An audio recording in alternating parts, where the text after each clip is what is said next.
There are inheritances that fall like a benediction, and inheritances that fall like a summons, and this one fell in the raw wet autumn of the year 1817, in a first-floor set of chambers off the cathedral yard in Exeter,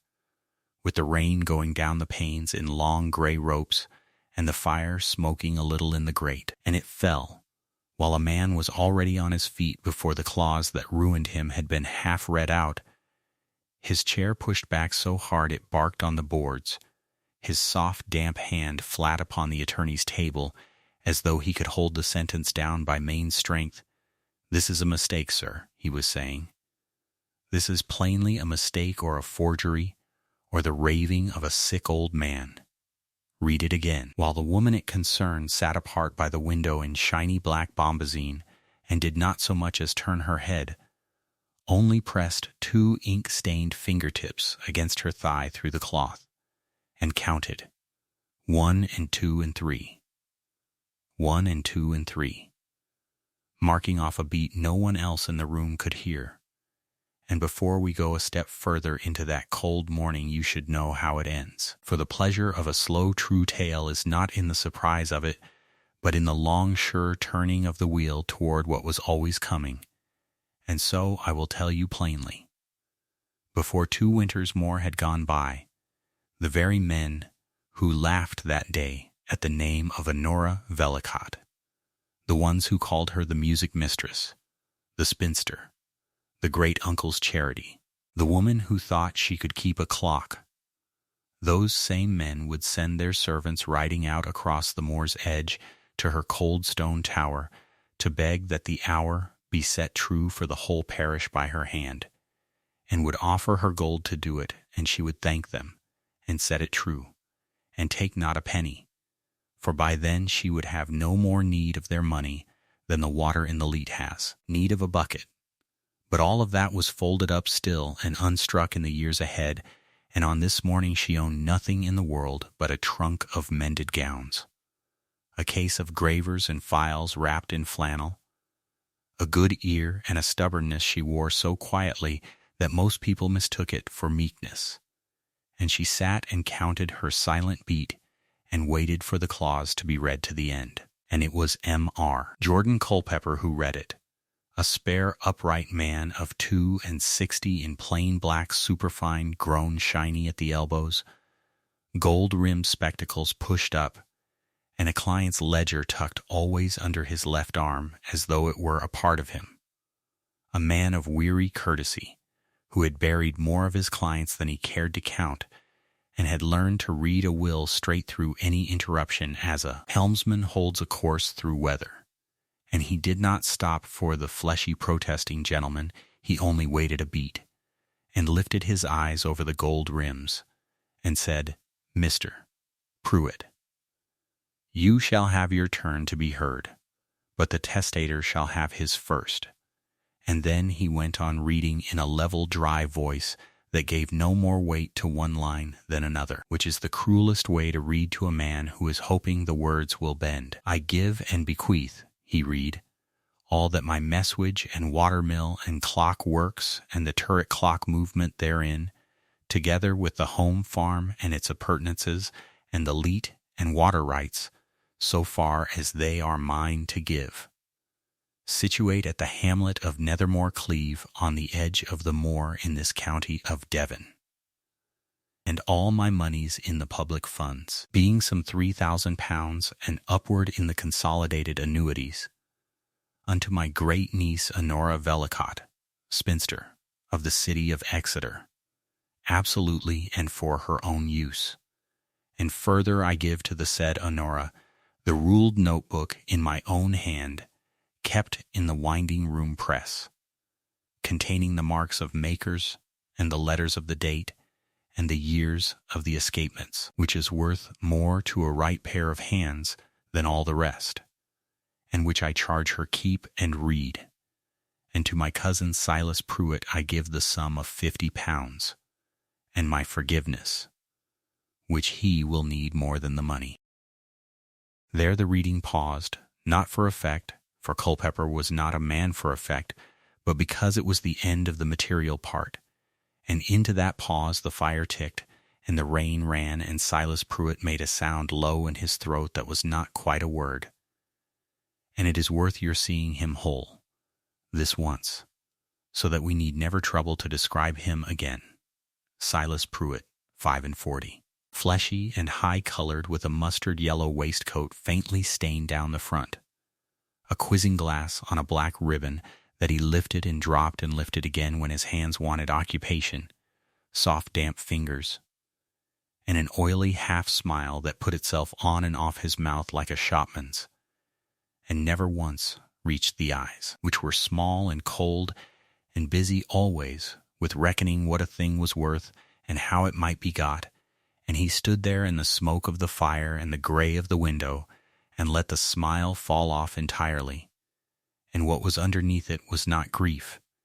and was not even quite anger, but the flat still fury of a patient man who has been counting on a sum for a great many years and has just watched it walked off with by a stranger. For he had come into that room as sure of Nethermore as a man is sure of his own name, being the near cousin, being the one who had kept the old man's accounts these dozen years, being the one who had ridden out in the wet more than once to stand under that dead tower and think of it as good as his. And he had planned, I do not doubt, the very brick of the house he would build with the sale of it, and now he turned that flat small gaze upon the woman by the window as if to weigh her too. And to weigh her he had to actually look at her for the first time. And I will let you look with him, for she is the whole of this tale. Honora Vellicott was 29 that autumn, a tall, even-shouldered woman who took up her full height without apology, in a gown of gray-black bombazine of the plainer sort of half-mourning gone shiny at the cuffs and turned once already at the hem, her dark hair drawn smooth and severe under a plain linen cap, her eyes a level hazel that did not drop or flutter or slide away when a man's look came at her but simply met it and stayed, and her hands, this you would have marked if you knew what to look for. The fine long hands of her folded in her lap were stained faintly with ink about the first fingers, and nicked here and there with the small old burns and burr scars of one who has spent years handling brass and steel and hot solder and the fine edge of a graver, working hands under the manners of a lady, and it was those hands that gave her away, for while her face stayed still as a pond her right forefinger and thumb were pressing that slow secret beat into her thigh. 1, 2, 3. 1, 2, 3. The way another woman might tell a rosary. Because Honora Vellicott did not reckon time as other people reckon it, in vague long stretches of soon and presently and by, but in intervals, in beats, in the ticking subdivision of the hour, a habit bred into her so deep by the trade she had taught herself that she could not sit through a silence without counting it. And she was counting this one now, not from nerves, for she was not nervous, but because counting was to her what breathing is to the rest of us, and she had come into this room expecting nothing, or nearly nothing. She had thought, if she thought of it at all on the wet walk down from her 2 rented rooms above the pastry cook's, that there might be a keepsake in it, a watch perhaps, a tool or 2, some small token from a great uncle she had never in her life set eyes upon, and had more than half believed to be a family fiction. A name invoked at bad Christmases, the clever Mad Elphick, who made clocks out on the moor, and quarreled with everybody, and was as good as dead to the family, and then in due course actually was, for she was of the poor genteel, the kind that keeps its one good gown brushed, and its debts private. And she had made her own way since she was 19 and her guardian died, her mother's brother, a decent failing Exeter clock and watch man who had taken the orphaned girl in and, having no son, and finding to his surprise that the girl had the ear and the patience and the still hands that no apprentice he ever paid for had, taught her the trade at his bench in the back of the shop, taught her the going train and the striking work, and the beat of an escapement, and how a wheel should run and how it should not, until his eyes and his luck both failed, and the shop went, and he died, leaving her a case of tools and a knowledge that no guild would let a woman own, and no gentleman would believe a woman had, so that for these 10 years she had kept herself by keeping other people's time, teaching the scales and the pianoforte to the daughters of Exeter's merchants at half a crown the lesson, and mending, quietly, for a shilling and a promise not to tell, the clocks of the very houses she taught in, so that half the mantels in the good streets of that city ran true by her hand, and not one of their owners would have owned it at their own table. And this was the woman upon whom Barnaby Elphick, whom she had never met, had chosen to lay down the whole of what he had. And here, while the rain runs and the paper lies on the table between the standing man and the seated woman, is the place to say a quiet word to you, who are listening by your own fire on your own gray afternoon.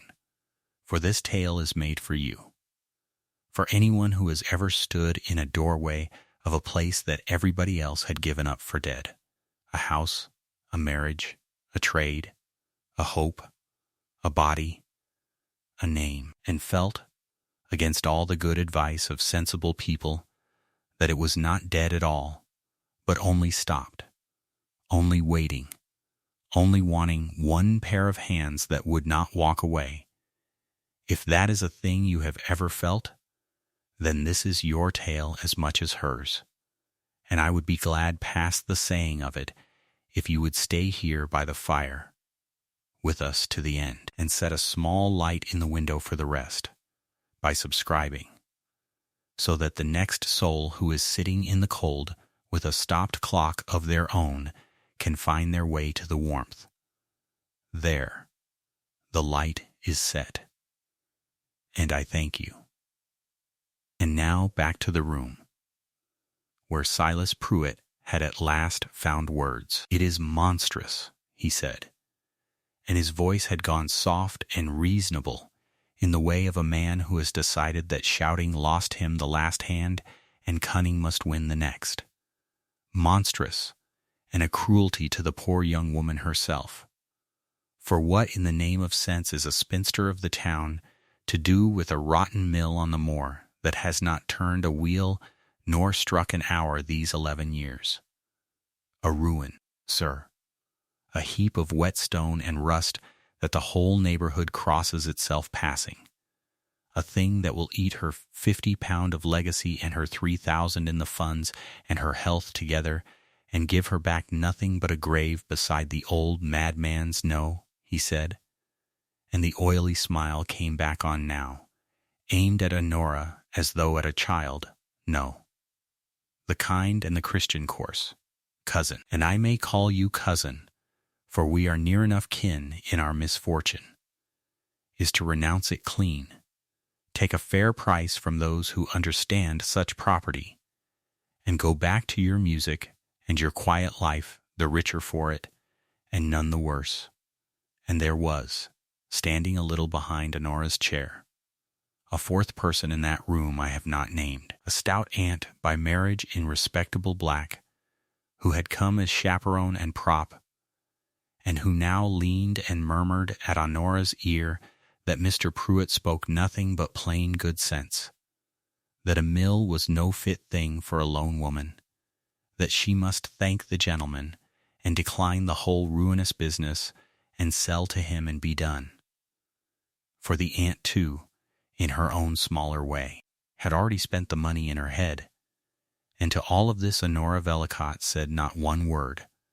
but she did lift her head and turn it slowly, first to Pruitt, and then past him, and she looked for a long moment at the notebook that Culpepper had laid apart on the corner of the table,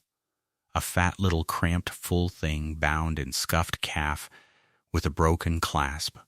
the ruled notebook in my own hand, worth more to a right pair of hands than all the rest,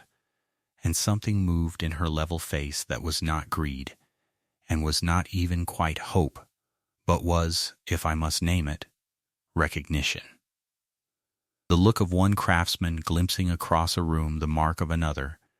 and then she turned to the solicitor, and asked him her one question, and asked it low and even and entirely without heat, as a woman asks the price of a thing she means to buy.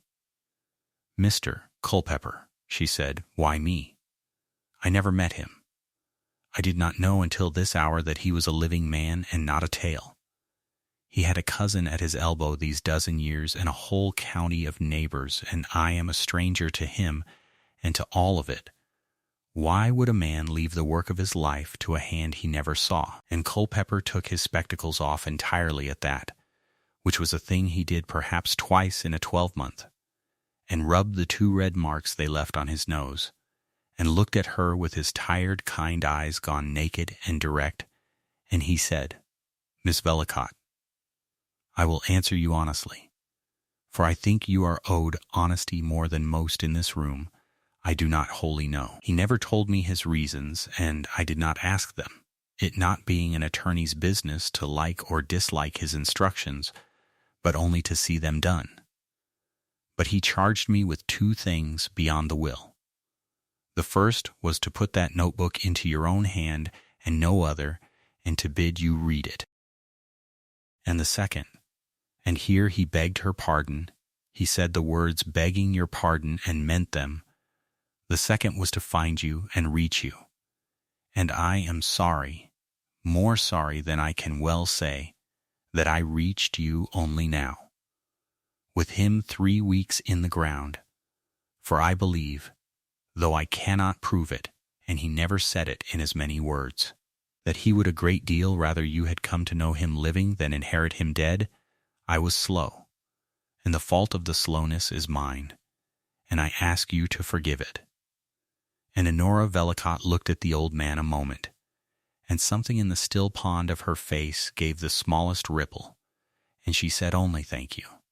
and it was all she said. But she said it as one says a thing one means. Then Culpepper put his spectacles back on and his manner back on with them, and drew a folded letter from within the ledger, and his voice went dry and careful in a new way, the way a man's voice goes when he is stepping onto ice he has already tested and found thin. "There is a further matter you must hear before you decide anything," he said, "and it touches Mr. Pruitt, so he may as well hear it stated plainly too, since he knows it better than I. Within these 4 days, before the will was so much as read, before you were so much as found, this office received notice of an intended suit to set the whole bequest aside. The claim is not that the will is false. The will is sound. I drew it, and I witnessed it, and I will defend it. The claim is that there was an earlier settlement, a prior deed of gift, so it is styled,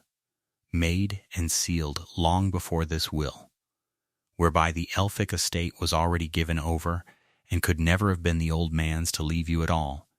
And if such a deed be produced and stand, then this paper on my table is so much waste, and the mill and the farm and every wheel in that tower pass clean away from you to another branch, notwithstanding all that is written here. I do not tell you it will succeed. I tell you it is threatened, and by a patient man, and that you should go into this, if you go into it at all, with your eyes open to the fact that there is a trap somewhere in the dark of it that we cannot yet see the shape of. And I would counsel you, as your uncle's servant, and now I hope a little as yours, to consider very soberly whether a woman alone, and of no great means, ought to set her hand to a lawsuit and a ruin both at once. And at that word suit Silas Pruitt's cold small eyes had gone quite bright and quite still, and the oily smile sat very quiet on his mouth, and he said nothing at all, which was the most eloquent thing he had done that morning. And the stout aunt gave a soft moan of pure alarm, and said, there now you hear it, child,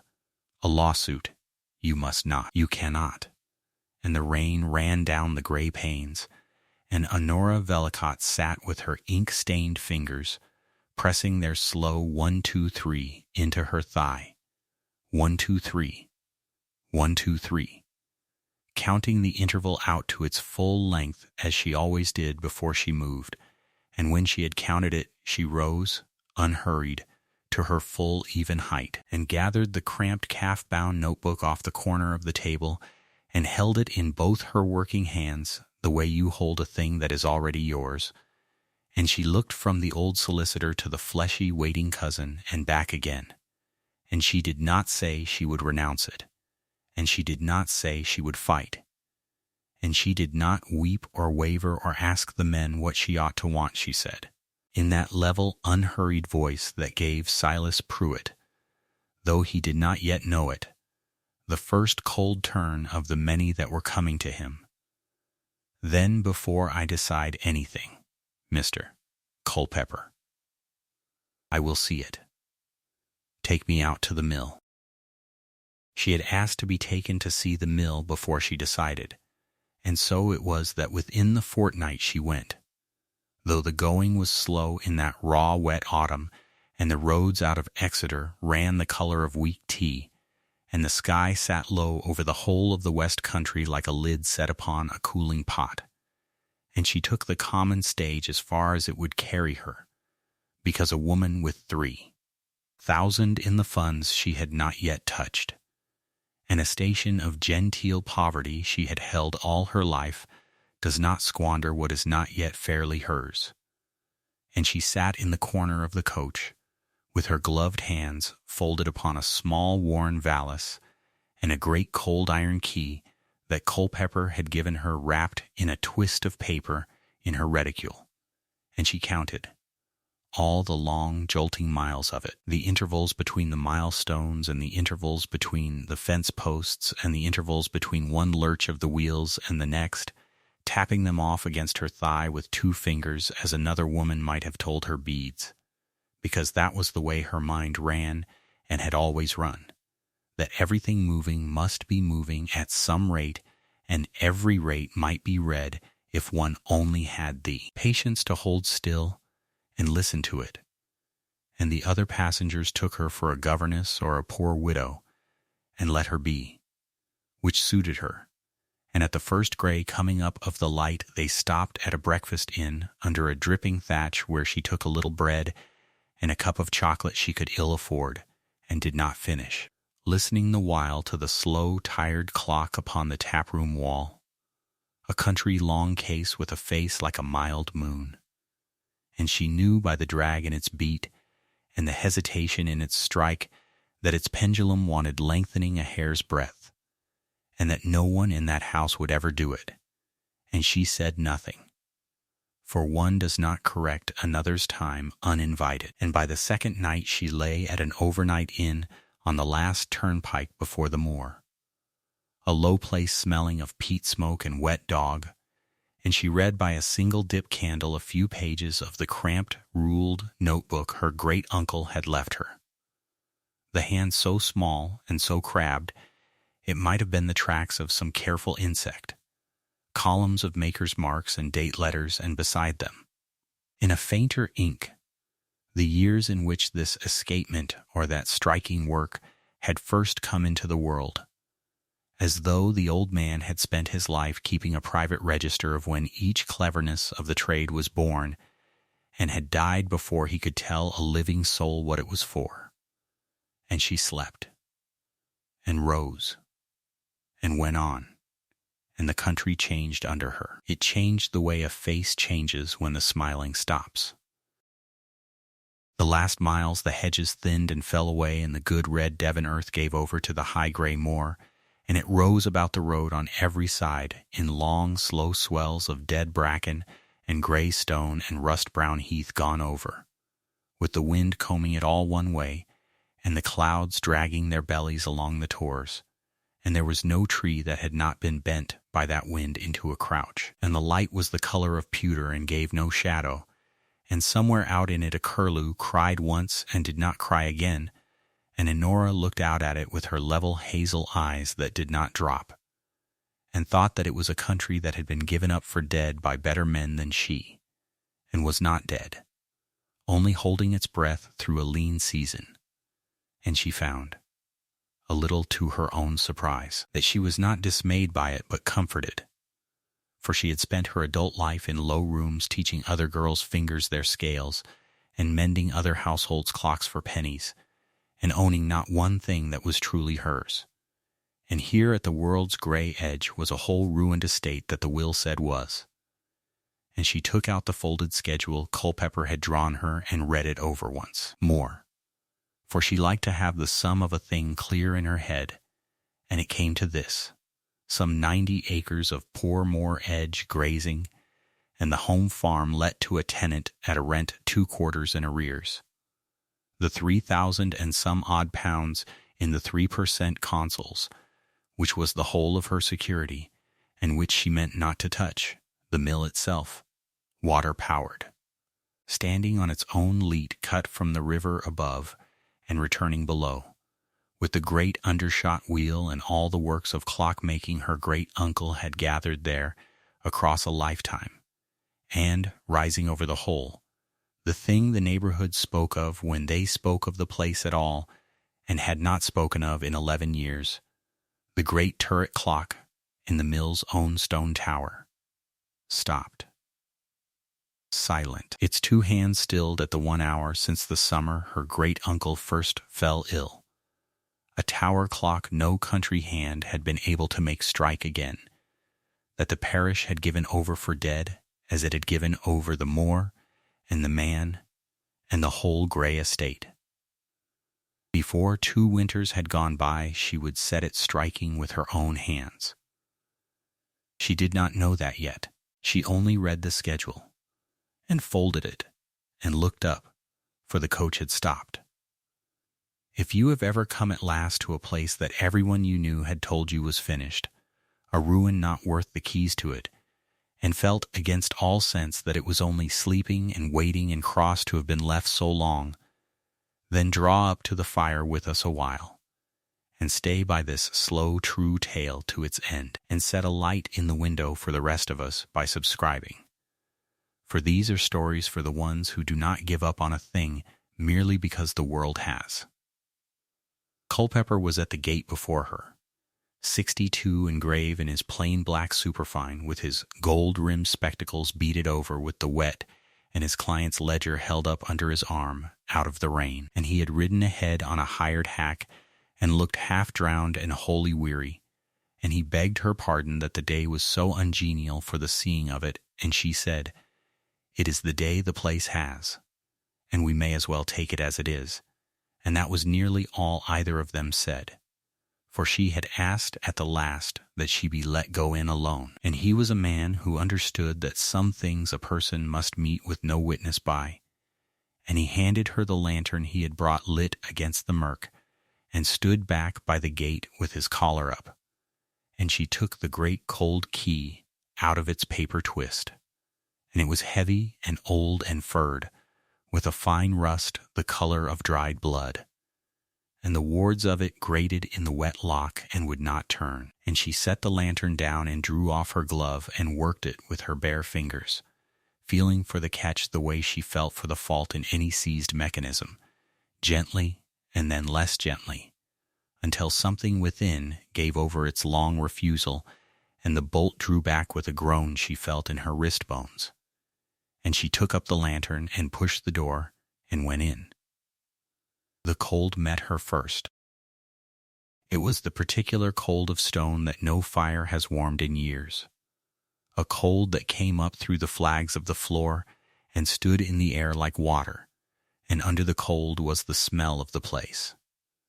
And she stood a moment in the doorway and let the smell tell her where she was, for a workshop tells its whole history to the nose before ever the eye has it. The flat mineral smell of old oil gone to gum on 100 pivots and arbors, and under that the dry brown breath of dust that has lain undisturbed so long it has forgotten it was ever anything else, and under that, faint and clean and unmistakable to her, the smell she had loved since her guardian uncle first set a graver in her child's hand, the cool blood and metal smell of brass, of much worked brass, wheels and plates and pinions of it standing in the dark all around her. And she breathed it in, and something in her that had been braced since the reading of the will unclenched a little. For whatever else this ruin was, it was a place of her own trade. And she was not a stranger to it, though she had never once set foot in it before this hour. She lifted the lantern and went forward. The water was the first living thing she found, for the leat had never been shut off and ran yet. Sliding past the great wheel in the wheel pit below with a low, continuous voice,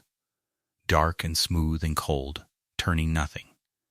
going by the still wheel and under it and away downstream as it had gone by every hour of every day of the 11 years, patient and useless and faithful. And she stood at the rail above it and looked down at the black water sliding under the dead wheel and thought that here was all the power the place had ever wanted, running to waste in the dark, only asking to be let do its work again, and she turned inward from it, to the works. They rose before her in the lantern light rank on rank, the whole standing train of the mill's great going works, and beside it the heavier train of the striking work, and the rust had them. The rust had got into all of it, a red-brown fur of it lying thick over the steel arbors and creeping in a bloom over the brass. And where 2 years past a wheel might have been coaxed to turn, now the pivots were seized solid in their holes, and the whole vast, clever assembly stood locked and fused into one dead cold thing. And up above, on the inner face of the great dial, where the light of her lantern could barely reach it, the two hands stood fixed, at the 1 hour they had come to rest at 11 years since, and had not stirred from, canted a little from the true, as though the works had died in the very act of a last effort. And she stood and looked up at those stopped hands a long while, and did not speak. Then she went along the train, slowly holding the lantern close, reading it as she went, and she laid her bare hand at last flat upon one wheel, a great going wheel of brass furred gray with dust, and she drew her palm across it, and the dust came away, and the brass showed under it dull gold and true.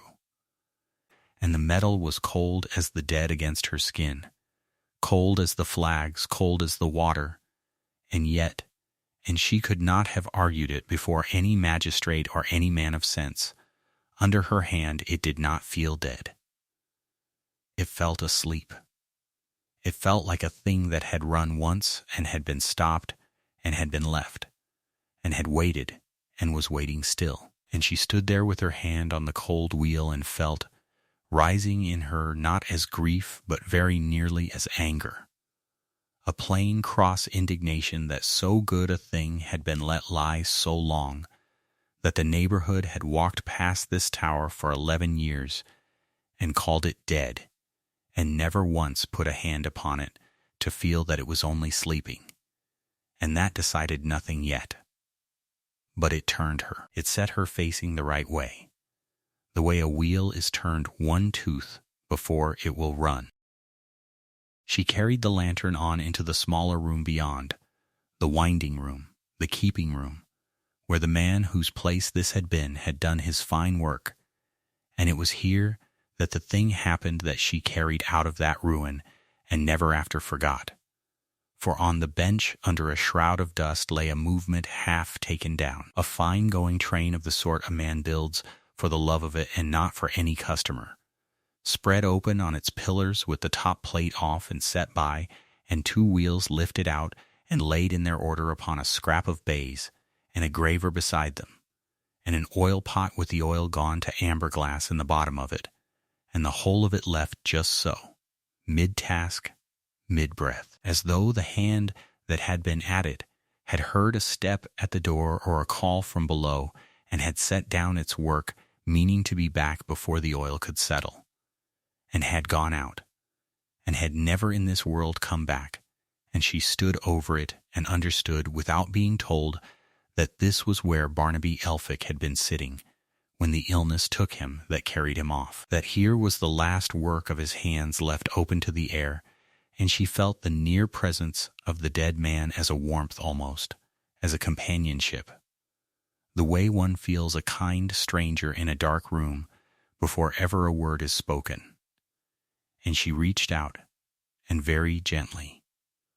because a mainspring is a caged and dangerous strength, and she knew better than most alive what it could do. She touched the click that held the ratchet of the barrel, the loose click that had been left off its tooth, and she settled it home. And she gave the key that stood in the winding square one slow, careful half-turn, listening, and the click answered. It rose over its tooth and fell to the next with a small, living metal sound. Tick, and again, tick, clean and bright and certain in all that cold, dead dark. The first sound those works had made in 11 years. And it was nothing, it was the least sound a clock can make. And it went through Honora Vellicott like the touch of a hand upon her own. And she stood very still in the lantern light, with the key beneath her fingers and the small sound dying in the air. And that decided her. She wound it no further. She had learned enough. She let the click rest where it lay, holding its little charge of life, and she took up the lantern and went out to the two who had come, drawn by her light or by long habit, to the foot of the tower stair, and there she met them, the first two of that ruined estate to give her their allegiance, though she did not yet know it would be for the rest of their lives. Mrs. Dorcas Hale, 57,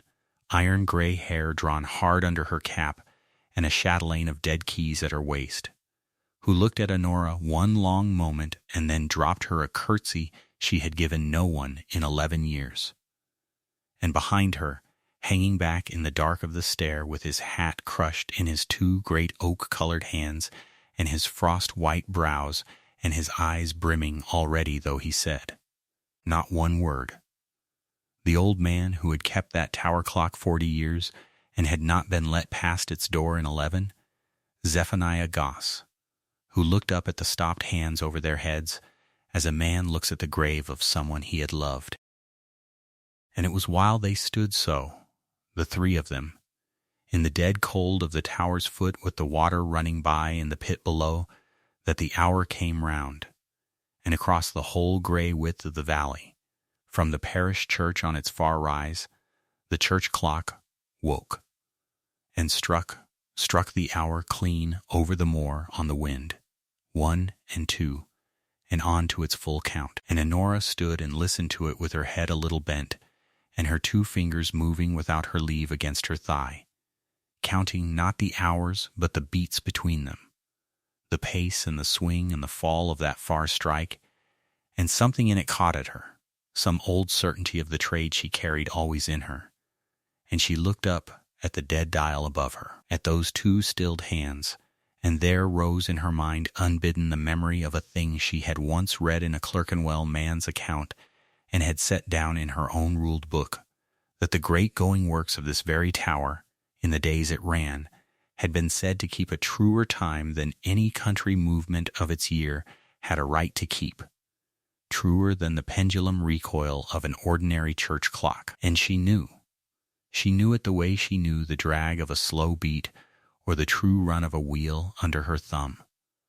that a movement kept so true must have carried a dead-beat escapement,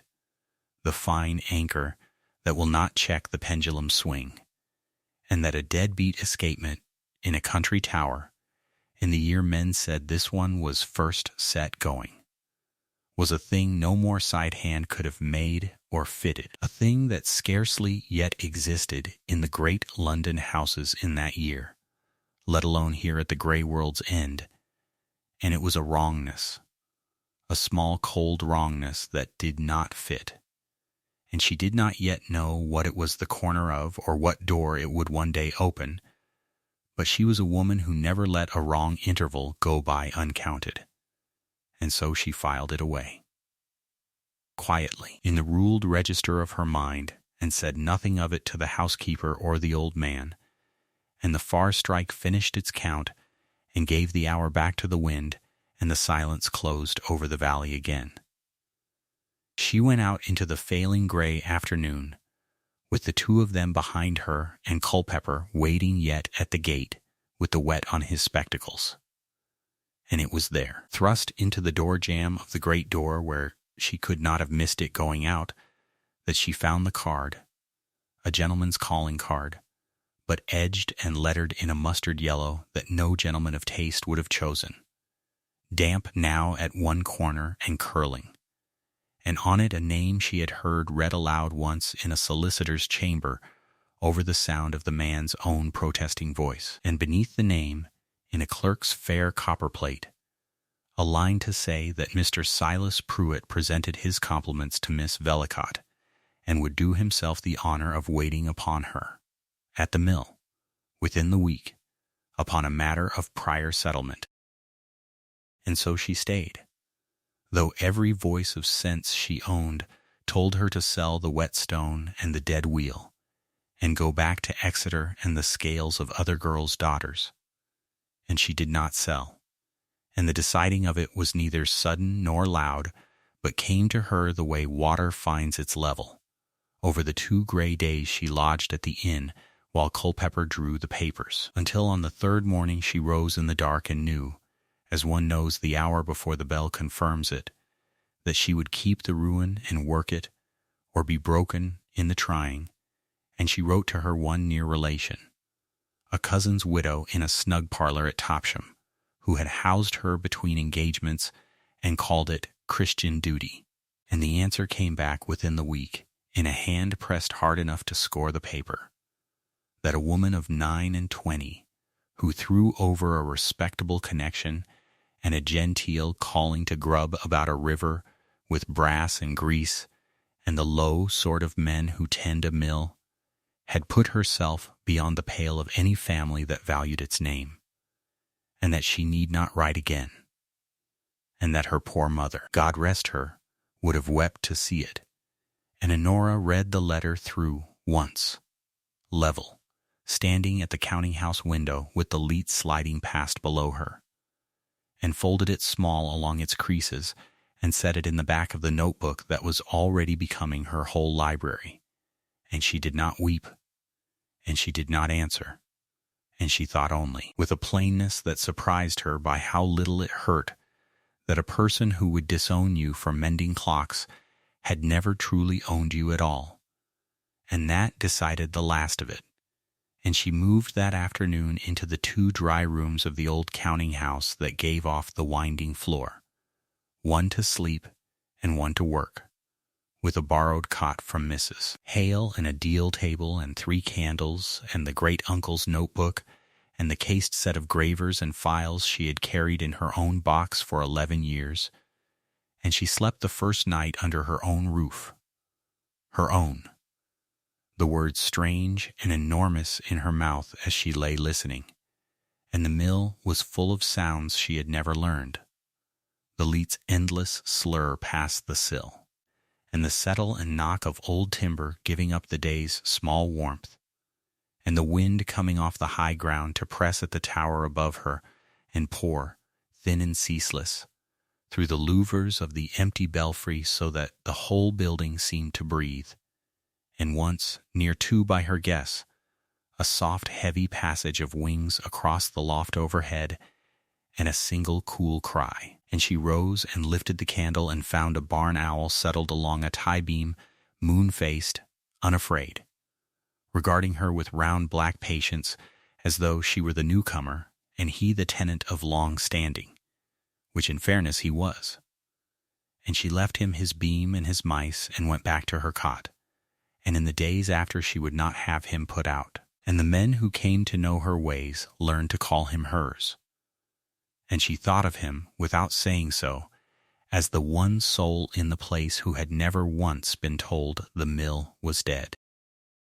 And it was on the 4th morning, in a fine slant rain that grayed the yard, that Zephaniah Goss came up the counting-house stair, Zephaniah Goss, 60 years old and built like a felled oak left to weather, frost white about the brows and the stubble, his great scarred hands hanging open at his sides as though they had never in their lives learned to be idle and did not know now what to do with themselves. And he stood in the low doorway with his hat turned round and round in those hands and the rain running off his shoulders. And he did not come in, and he did not sit though she bade him. And when he spoke at last, his voice came out of him roughened and uneven, as a thing does that has been kept too long. And he said that he had tended the great clock in that tower for 40 years, man and boy under her great uncle. 40 years he had wound it and oiled it and set it true against the sun, and that when it stopped, and the old gentleman shut the door on it, there had been no unkindness in it, only grief. But the door had stayed shut these 11 years, and himself shut outside of it. And he had walked up past the gate of a Sunday, and looked at the dead face of it, and gone home. Again, and here the old man's chin worked, and he mastered it, and did not master it. He had prayed, he said, these 4 years past, ever since his knees began to tell him his own hours were shortening, prayed plain and daily and ashamed of the smallness of it, only to be asked back in before he died, only to lay his hand on the works one more time. And now here was a face he did not know come into the place, and he had come to ask if she would have an old man of no schooling, whether there was any smallest thing he might do about the yard to earn the asking. And Honora Vellicott, who did not weep in company and did not weep now, crossed the 2 dry boards of the floor and took one of those great cold wet oaken hands in both of her own ink stained ones and said, "I do not want you for the yard, Mr. Goss, I want you for the works. Teach me." And the old man's face broke like ground under a spring, and he wept, standing, without shame at the last. And that was the whole of the compact between them, made in a doorway in the rain and never afterward broken. So her schooling began, and it began at the very floor of the thing, for she was no fool, and told him plainly that she could read a hallmark and name a maker by the cut of a wheel, and had mended more parlor timepieces for pennies than she could count, but that she had never in her life stood beneath a great turret movement driven by falling water,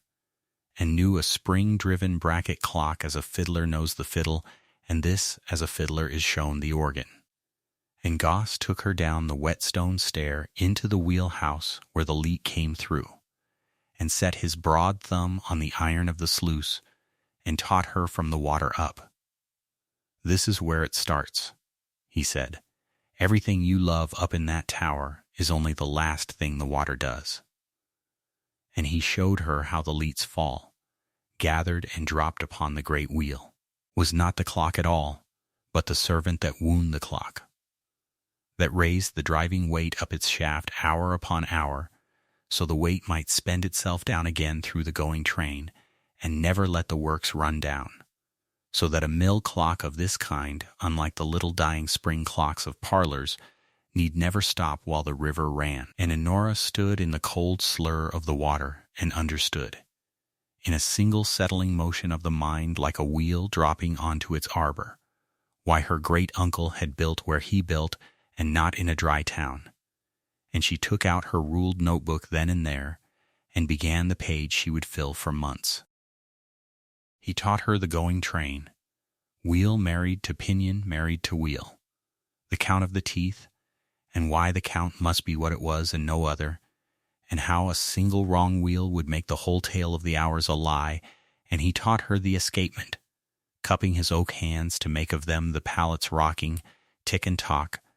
that let the train forward one measured bite at a time and no faster, so that the falling weight, which of itself would only fall like any dropped stone, was made instead to spend its fall in patient equal portions and become by that governing alone time. And she watched his hands rock and felt the beat of it come up out of her own body to meet him,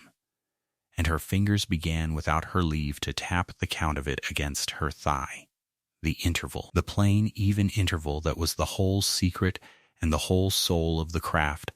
and Goss saw her doing it and stopped, and looked at her a moment queer and long, and said only, "You have it in the hand already. Your uncle tapped so." And he taught her the hallmark and the date letter, the little punched shields on the brass, the leopard and the lion and the changing letter of the year that told. To one who could read it, the very 12-month a plate was assayed and struck, and she who had known these marks only from books turned the old brass in the window light and read the years off it aloud until he grunted that she read them faster than he did. And above all he set her to feel, not see, and gave her into her hand a small wheel off the striking work, freed and clean, and bade her spin it between finger and thumb upon its arbor, gently, gently, and feel. And she spun it, and felt the small stagger and drag of it where a pivot ran foul or a tooth stood proud, and spun it again and again through a whole afternoon while the rain came and went at the window, until the hour came when she set it running with a touch and felt it go on turning smooth and even and free, under nothing but its own small will, running true, and she knew the difference in her fingers' ends without her eyes, felt in the nicked pads of her fingertips the plain sweet truth of a wheel that ran as it was meant to run. And she looked up at Goss with something in her level face he had not seen there before. And he nodded slow and said, "Now you're a clockmaker. Mistress, the rest is only years. And if you have ever stood in a place that everyone you knew had given up for dead, and laid your own hand on the cold heart of it, and felt, under all the dust and the ruin, some small true thing turn over once and answer you, then you know already why she stayed. And if you do, then stay a while by this fire with us, and let us tell it slow, and set a light of your own in the window by subscribing, for these are tales for the patient, and told best to those who have waited for something themselves." She took on Esme Tarr in that same first fortnight, and could not afford her, and took her anyway. Widow Esme Tarr, near 30 and worn past it, a poor woman of the hamlet, with a clutch of children and a husband 3 years drowned in the spring floods, and nothing but the parish between her and the road, for the woman came up asking work. Any work, scrubbing or carrying or the emptying of night pails. And Honora, who counted her own coin now to the shilling, and knew to the week how long the funds and the last of her teaching money would carry the wages of the men Goss said she must hire, looked at the woman's chapped hands and her mended shawl and the 2 smallest children clinging in the yard behind her, and thought of the letter folded small in the back of her notebook, and of being turned out of a snug parlor for grease under the nails, and she said, "I have not much, and what I have I must share to give it you. But come, there is dust enough here for 2 lifetimes." And that noon she halved her own dinner onto a second plate without a word said of it, and set it before the woman. And Esme Tarr looked at the plate a long moment, and then at Honora, and said nothing either. For there are kindnesses that words only cheapen. And she ate, and she stayed. And she was the first hand Honora ever hired, and the last that ever left her. And she cleaned the wheels in time as well as any man and better than most. And 30 years on, when they were both old women, it was Esme Tarr who closed her mistress's eyes. But all that was to come, and none of it known that gray noon over a shared plate. And by candle in the nights when the men were gone down the hill and the owl was abroad and the leet talked on to itself in the dark, Honora read her great-uncle's notebook, and it was the strangest schooling of all, for it was schooling from a dead man's hand, Barnaby Elphick's cramped, close, upright hand, ruled and re-ruled, a whole life pressed into a book she could span with one palm, page upon page of maker's marks copied true. and the years each escapement was contrived, and by whom, the verge and the anchor and the deadbeat and the very dates of their first cutting set down like the birthdays of children, and the date letters of the assay years in their long unbroken chain, so that she came to see the book was less a workman's memorandum than a reckoning of time itself, of how men across 200 years had bettered and bettered the measuring of the hours, and she read it as another woman might read Scripture, by the one candle, her lips moving, and felt the old man at her shoulder teaching her still, though he was 11 months in the ground, and she had never once looked upon his living face. And near the middle of the book she came on a page that had been ringed round twice, hard, in ink gone brown, and beneath the ring in that upright hand were words not of any maker but of himself. A movement, it said, I never finished, worth more than the mill and all its stones. Do not sell it, whatever they offer. Make it strike, and below that, smaller. As though he had set the pen down and taken it up again after some struggle, the rest that made her sit very still with her hand flat upon the page. I could not do it. Perhaps you can. And further on yet, on a leaf apart, a page that was no clockwork at all, but a letter that was not a letter, addressed to no one and meant, she saw with a slow turning over of the heart, for exactly her, that he had watched, from a distance, from behind attorneys and hearsay and a family long sundered, the one great niece of his blood who had gone and taught herself the trade for the pure love of it, with no man to teach her and no penny in it, that he had heard she could name a maker by a wheel's cut and read a mark she had only seen in books, that he had thought, an old man alone with a dead clock, that here at last was the maker's eye come again into the line, and that he would leave the whole of it not to the cousin who wanted the stones and the acres and the money and the funds, but to the one soul living who would want the clock. She has the maker's eye. The page ended, and I would rather the works went dark forever than into hands that could not read them, but they will not go dark, for they will go to her. And Honora Vellicott sat with the small book open under her hand, and the candle guttering, and the owl crying once, soft across the loft, and understood at last, fully and finely, that she had not been given a ruin at all, but a trust, and that a dead man she had never met had looked across the whole silence of a broken family and chosen her alone for the very thing the rest of the world had thought made her unfit. And she closed the book gently,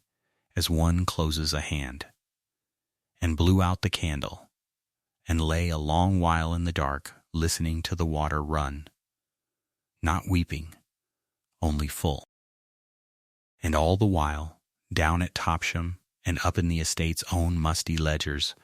Silas Pruitt was neither idle nor hurried, for patience was the whole of his gift, and the one thing about him that was not soft. Silas Pruitt, 45, fleshy and high of color, who had kept the Elphick books these dozen years and knew the estate as a spider knows the particular geometry of its own web, every strand and every dry rot in every strand, and who had learned in that dry, dusty knowing of it a thing that Honora did not yet know and Goss had half forgotten, that the lead itself, the very water right that turned the great wheel that wound the clock that was the soul and value of the whole place, had lain since old times under a small forgotten mortgage, a matter of some £200 odd raised in a lean year and never quite cleared, secured upon the water and the running of it, and Pruitt, in the quiet weeks after the will was read, moving softly as was his whole nature, had gone privately and bought that mortgage in, paid the 200 out of his own soft hand to the estate of the old lender, and taken the paper of it into his keeping, and told no one, and smiled his oily half-smile that never once climbed to his eyes, for Pruitt did not want the mill broken. That was the cold sense of him that made him more to be feared than any loud man.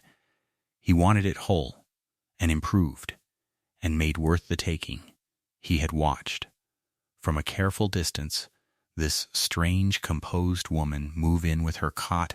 and her gravers and her dead man's book, and hire the old fool Goss and the drowned woman's widow, and begin, God help her, to make the ruin live, and he thought it very good. Let her labor, he reckoned. Let her spend her 3,000 and her health and her days raising the dead place up. Let her mend the wheel and free the train, and even, if she were witch enough, make the great clock strike, and let the estate's worth climb week upon week under her own careful hands. And then, at the top of it, when the thing was fat and fair, and worth 3 times what it was, he would lay down his little paper of water and call in his 200 pounds and take the leat. And without the leat the wheel was iron, and the clock was dead, and the mill was a heap of wet stone on a bank of the river worth nothing to anyone. And she would have to sell to the one man who held the water, and that man was himself. And he would have it all, improved and entire, for the price of an old debt and a season's waiting. And that was the whole map of him, drawn in patience and in cold, and he was in no hurry at all, and left her, that autumn, wholly alone to work, which was the cruelest thing he could have done, and the one kindness she would ever owe him, for it gave her the winter to become what she had to become. And there was one more watcher that season, though this one meant her no harm and said nothing at all. Gideon Harcourt, master of Raydon on the far bank across the valley. Gideon Harcourt, 36, tall and spare in plain, dark superfine, with a black band of mourning still on his sleeve, 2 years widowed. Dark hair going gray at the temples before its time, a grave and dutiful and rather solitary man who rode his own acres at dusk because the house was too quiet in it, who, from his own side of the water, where his lower meadows ran down to the Leat, had begun to see the dead mill changing, had seen, evening upon evening, first a single candle burning late in a counting-house window that had stood black for 11 years, and then smoke from a swept chimney, and then, as the short days drew down, the movement of figures in the yard by lantern light, and heard, faint across the running water, the ring of a hammer, and once a woman's voice giving some plain instruction and an old man's answering. And he sat his horse in the wet dusk and watched a ruin he had thought dead all his grown life, quietly, stubbornly, come back to breathing, and he did not know her name yet nor mean to learn it. And he said nothing of any of it to his steward, and could not have told anyone, had they asked, quite why he reined in each evening at the same bend of the water to look, only that there was something in the plain persistence of that lit window. One small light kept burning in a place the whole parish had given over for dead, that spoke to a grief and a patience of his own, and he watched it as a man warms his hands at a fire he has no claim to, and rode home, and said nothing. And so the weeks of that ungenial autumn went down, and Honora and Goss and Esme Tar worked in the cold, and the striking work still lay seized in its rust, and the great clock in the tower kept its stopped hands frozen at the one dead hour it had held for 11 years. But in the winding room below, on an evening near the month's end, with the rain gone off at last, and a hard clear cold come down off the moor, and the first stars out over the belfry, Honora set to its arbor the very wheel she had spun clean with her fingers on that first afternoon, and trued its pivots in the polished holes,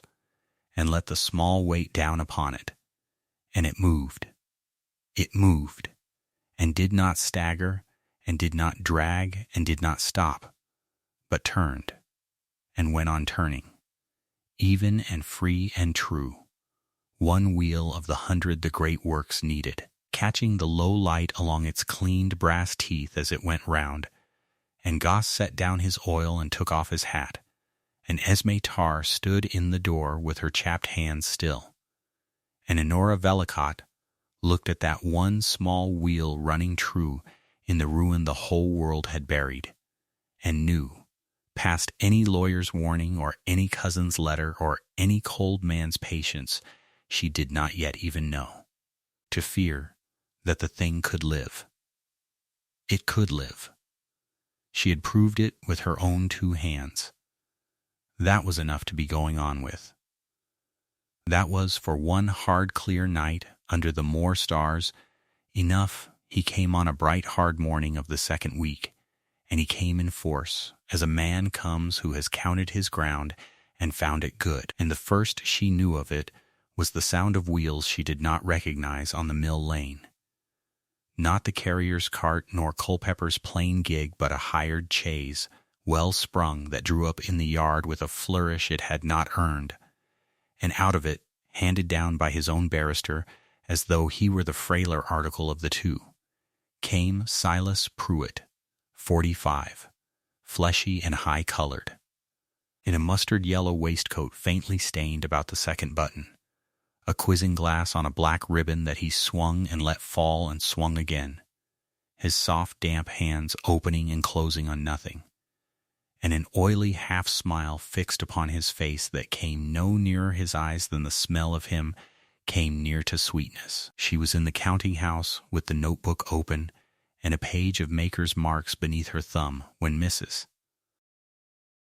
Hale brought word, and she did not rise in a hurry, and she did not smooth her cuffs, and she finished the line she was reading and set a strip of pasteboard to keep her place before she went out to meet him, because she had learned already, in 29 years of keeping other people's time, that the one thing a man of Pruitt's cut could not abide was to be made to wait upon a woman's leisure, and the one weapon she held that cost her nothing was to be unhurried. He had brought the barrister to lend the thing color, a dry gray person named Mr. Vale, in a good coat and a bad temper, with a green baize bag under his arm and the look of a man who had done this office before and been paid ill for it, and Pruitt brought the pair of them into her own counting room without being asked, and set his hat upon her own table, and drew out with a flourish, from a wrapping of green cloth, the thing he had come to spend, and laid it face up in the cold window light where she could not fail to see it, a brass dial plate, square, heavy, gone the honeyed brown of old metal, its engraving worn soft at the high strokes as 40 years of cloth and thumb will wear a plate, its border cut in a good round secretary hand, made and set going by Josiah Marchbanks, master, in the year 1799, in proof of the gift that day sealed upon the Elphick estate to the branch of Pruitt, his heirs and assigns forever. And Pruitt let it lie there and said nothing for a moment, which was the cleverest thing he did that day, because he understood that the plate must speak first and loudest, that a dated piece of engraved brass is a thing a country magistrate will believe when he will believe no. Living witness that the whole neighborhood, which had already given the mill up for dead,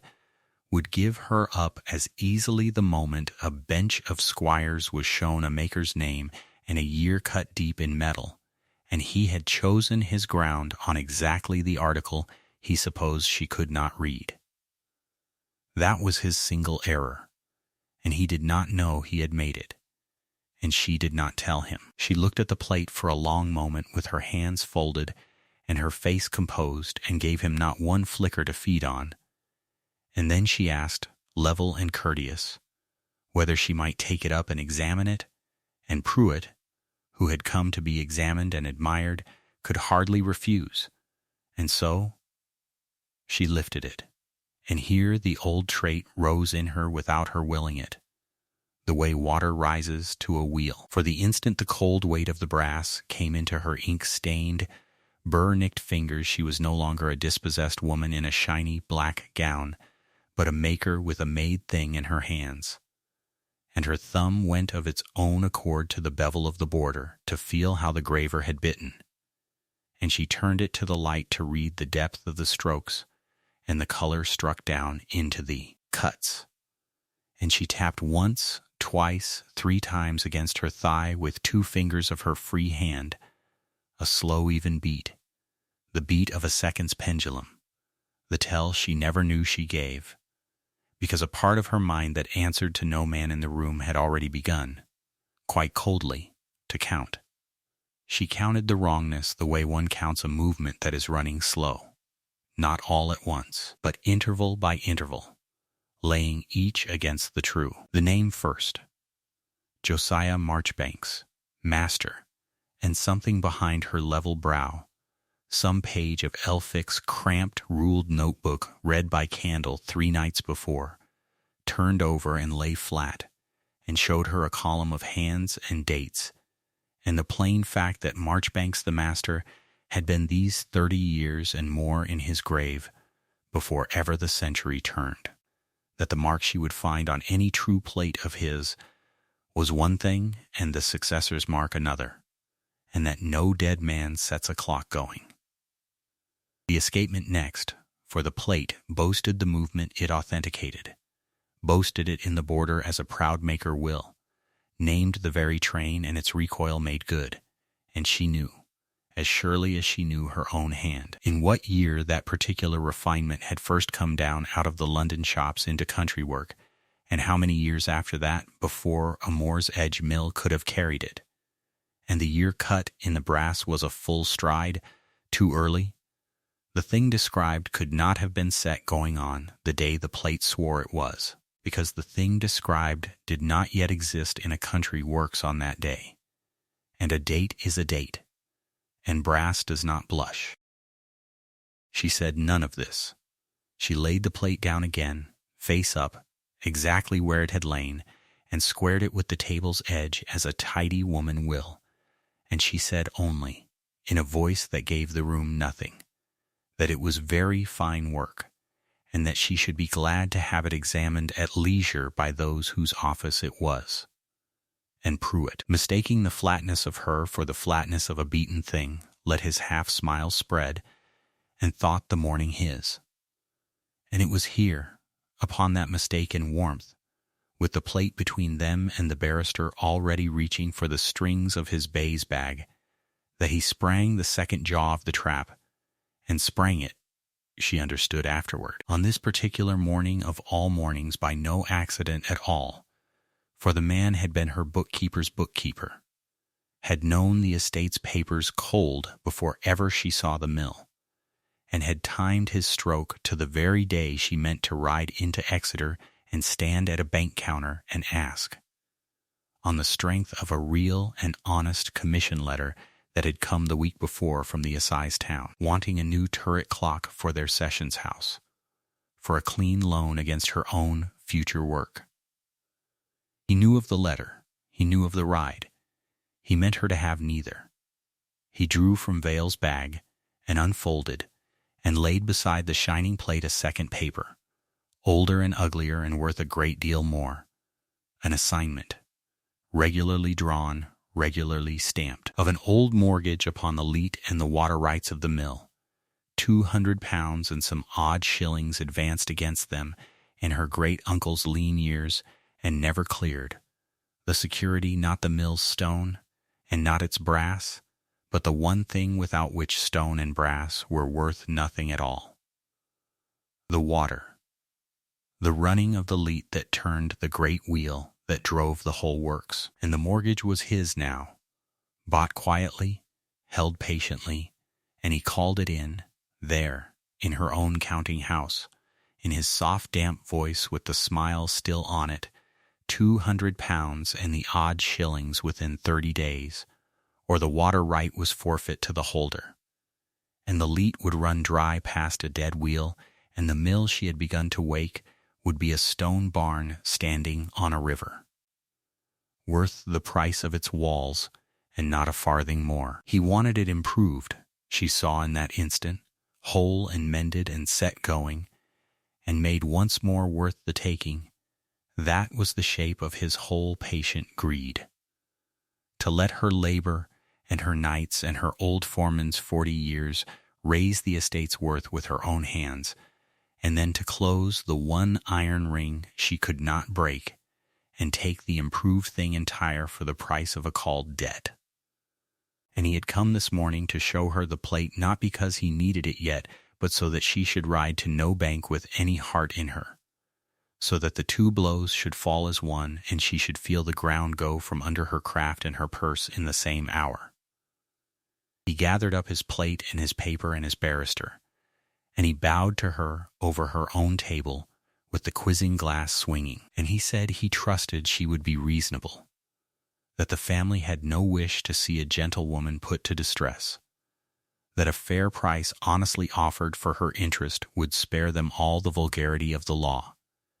and she gave him nothing. Not a tear and not a word beyond the barest civility that saw him to the door. And she did not run after the chaise into the yard, and she did not stand in the lane to watch it go, because a woman who counts intervals knows that the one thing you must never let such a man carry away with him is the sight of the blow going home. She went back into the counting house and shut the door, and stood a moment with her hand flat on the cold table where the brass had lain, and then she sat, and she did what she had done all her life when the world came at her with more than she could lift at once, which was to reckon it, coldly, in order, the credit against the debit,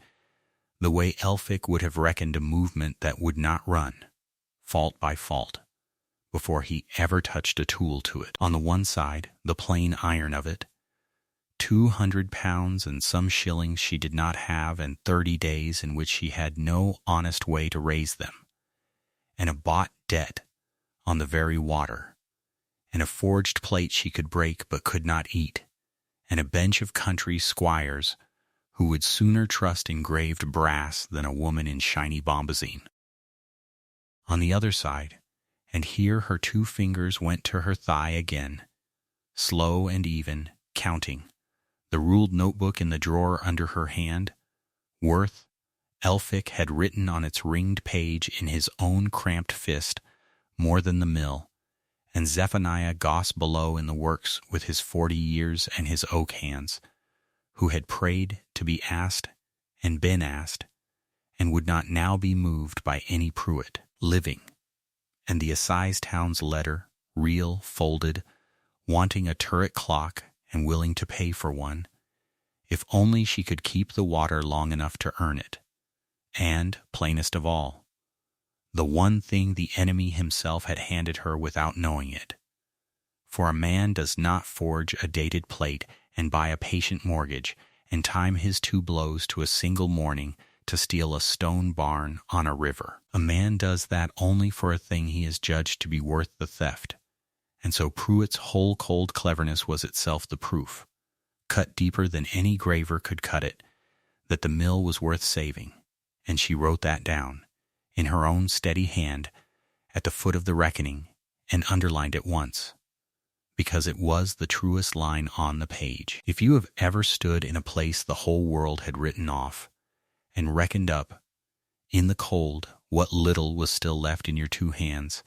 and found the ledger balanced by nothing but your own refusal to lay it down, then you know the hour she sat in, and you are the company this fire was lit for. Stay by it with us, and set a light in the window by subscribing, for we keep these slow, true tales for exactly such nights as that one was. She did not weep, and she did not delay. She had a real letter and a real need and 30 days. And 30 days is a thing a woman, who reckons in intervals, does not spend sitting still, and so the next morning early, before the light was good,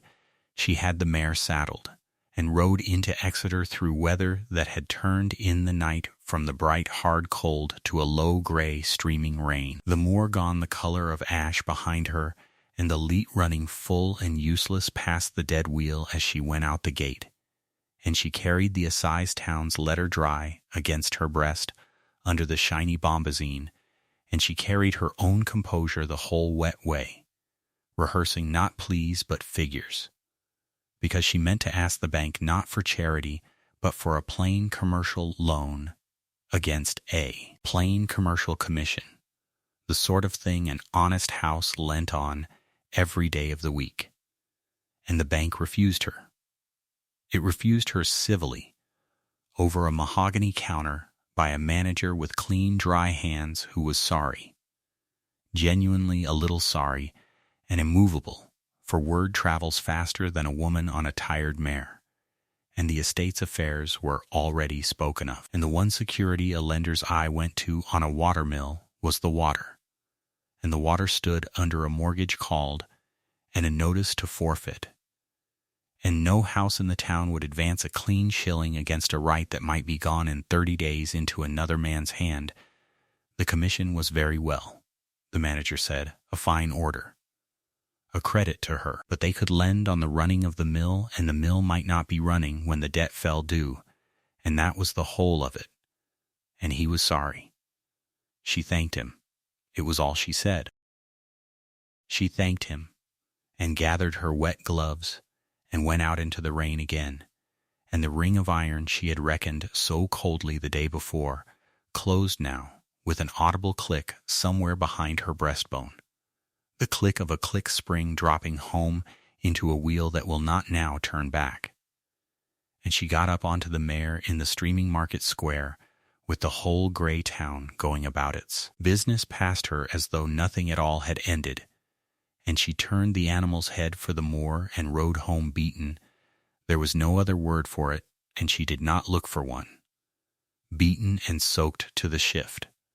the rain coming level off the high ground now, and the light already failing, though it was scarce past 4.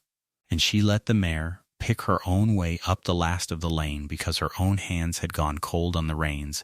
and her own reckoning had run out of column, and she came round the last wet bend to her own gate, with her head bent against the weather, and nothing left in her but the plain resolve, worn down to the wood, that she would not weep where the house could see her. And it was there, at her own gate, in the last of that gray streaming light, that she found a horse she knew standing patient in the rain, and beside it, sheltering as well as a tall man may under the bare thorn of the gatepost, with the water running off the brim of his hat and a black armband dark with wet upon his sleeve, Gideon Harcourt, 36, the widowed master of Raiden across the valley, lean and quiet in plain dark superfine, gone black with rain. His dark hair graying at the temple, and his slow grave face turned up to her out of the dusk. The man who had watched the ruin from his own bank at evening all these weeks, and said nothing to any steward, come now across the water in weather no errand of pleasure would have brought him out in, to ask her, in that low, unhurried baritone, whether the thing that was being said in the town of the mortgage and the water was true, and whether, if it was, she would do him the honor of letting him be of some use. And she sat her tired mare in the rain, and looked down at him,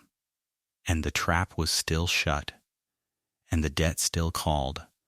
and the plate still unbroken in Pruitt's baize bag, and neither of them yet said the thing that had brought him, and the leet ran on past them both in the dark, full and cold and indifferent, down toward the dead wheel it had not turned in 11 years. She set the day herself, and named the hour, and let it be known through Mr. Culpepper's clerk that she would receive Mr. Silas Pruitt and any he cared to bring in the winding room of the mill and nowhere else. For the thing they had come to argue was a matter of brass and dates and marks, and those were the only witnesses she trusted to speak plain. And Pruitt came in force that raw gray morning with his barrister behind him, a lean, spare gentleman, named Mr. Roderick Sline of the Exeter Bar in wig powdered black, with a green baize document case, and the dry, unhurried look of a man who had built a career on the patience of stones. And Pruitt himself came in fresh, high-colored, his damp, soft hands rubbed together against the cold, the mustard waistcoat under a good traveling coat, and the quizzing glass swinging on its ribbon. And he came. She saw at once, as a man comes who believes the argument already won and has only to be present at his own victory, and she received them collected and unhurried, Culpepper at her right in his gold-rimmed spectacles, with his client's ledger under his arm. The parish curate, Mr. Ellery, a pace behind as she had asked. Old Zephaniah Goss, standing back by the wheel race, with his oak hands folded and his frost brows down. And she offered them chairs, and offered them nothing else. And let Pruitt's barrister lay the whole of it out at his leisure. For she had learned long since that a man is never so undone as when he has been allowed to finish. And Mr. Slyne laid it out well, a prior deed of gift of the year 1799, engrossed and sealed, by which the elder Elphick had settled the mill and its lands upon Pruitt's branch of the house in the testator's own lifetime. A deed which, if it stood, made the later will so much waste ink. And to prove the deed he brought forth, unwrapping it from green baize, as a man unwraps a relic, a brass plate, a dial plate aged and dark, its silvered chapters worn, its border engraved in a running hand, made and set going by Josiah Frome of Bristol, in the year 1799, in proof of the gift that day sealed and witnessed, and he laid it on the deal bench under the north light where they might all admire it, and said, with the courtesy of a man laying down a trump, that a dated brass plate set going by a maker whose name any magistrate in the county would know was a thing that spoke, gentlemen, more truly than any codicil scrawled by a dying and doting old recluse. And Pruitt smiled his oily half-smile that did not reach the eyes, and turned the smile on Honora, and said he trusted she would see reason and spare them all the vulgarity of the assize. She did not answer him at once. She rose and went to the bench and stood over the plate a long moment with her burr-nicked fingertips flat upon the cold brass, reading it the way another woman reads a letter come from far off. And Pruitt, watching her, enjoyed her silence and mistook it.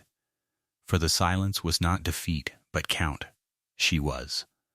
though none in that room but Goss could have known it, tapping an even interval against her thigh with 2 fingers, the beat of a thing she meant to test. And when she had read the plate through, border and chapters and the very cut of the engraving,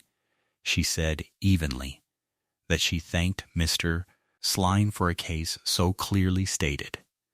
and that she would answer it in 3 parts, and would be obliged if the curate would fetch the parish register and the faculty book from the vestry, which lay not 200 yards off. For 2 of her 3 answers were written there in another hand than hers.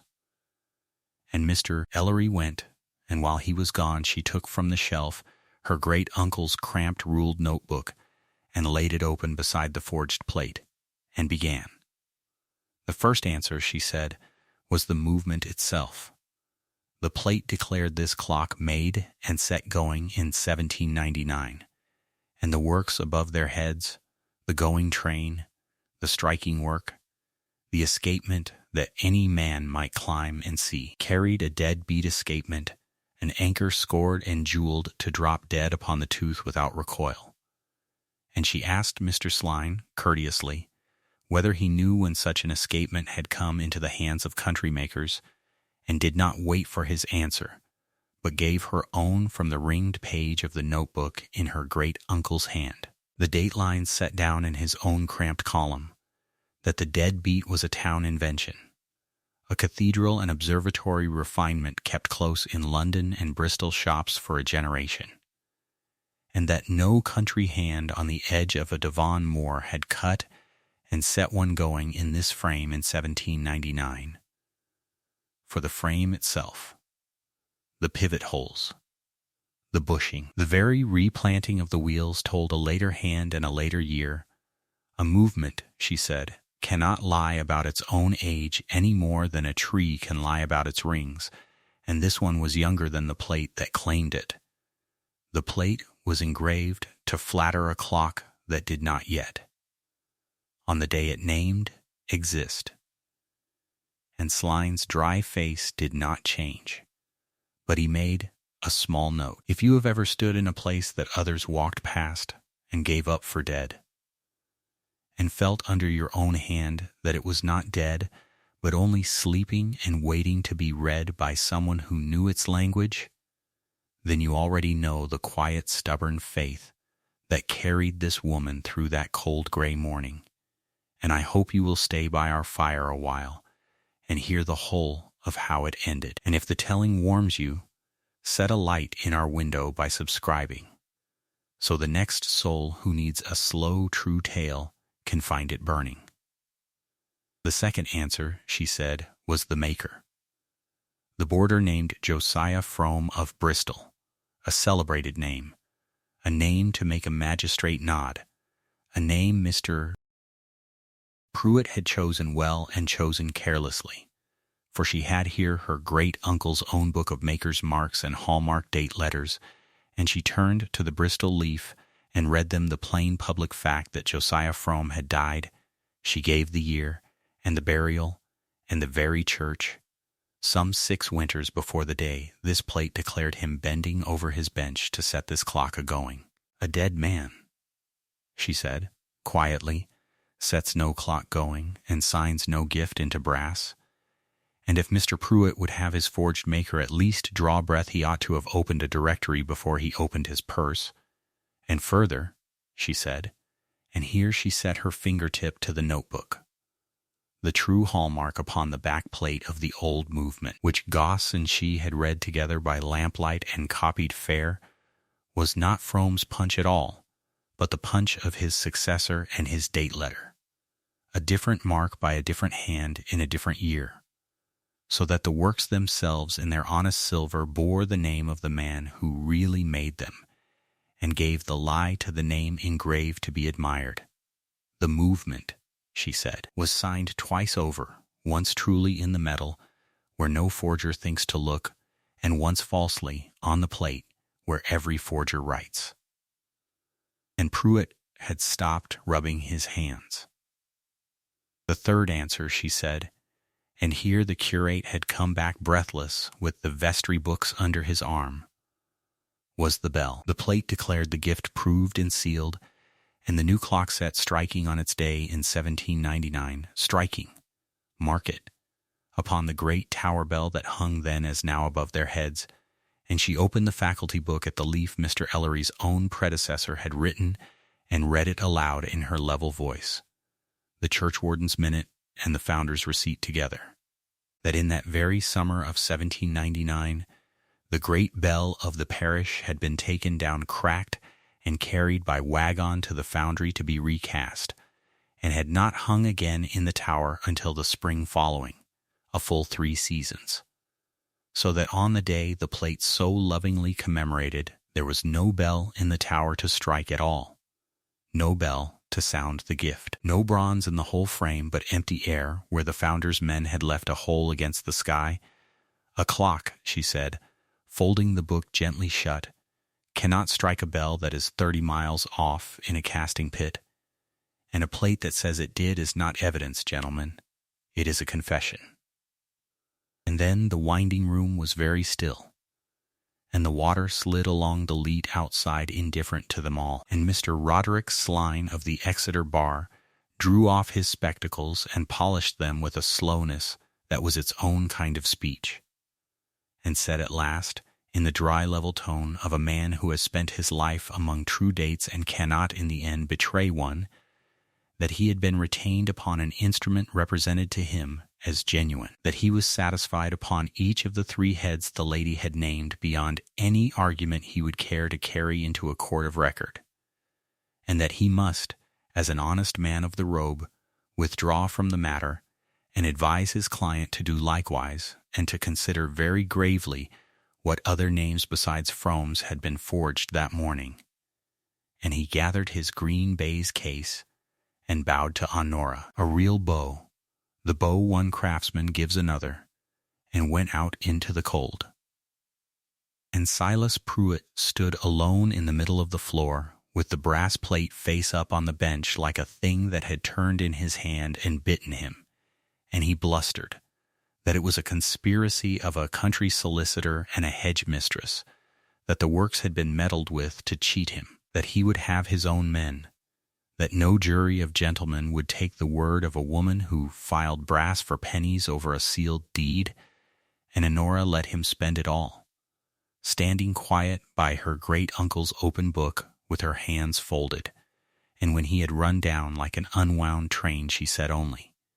and she said it without heat, that the plate would remain upon the bench for any man of law he cared to send, and that he was free to bring the whole assize down upon it,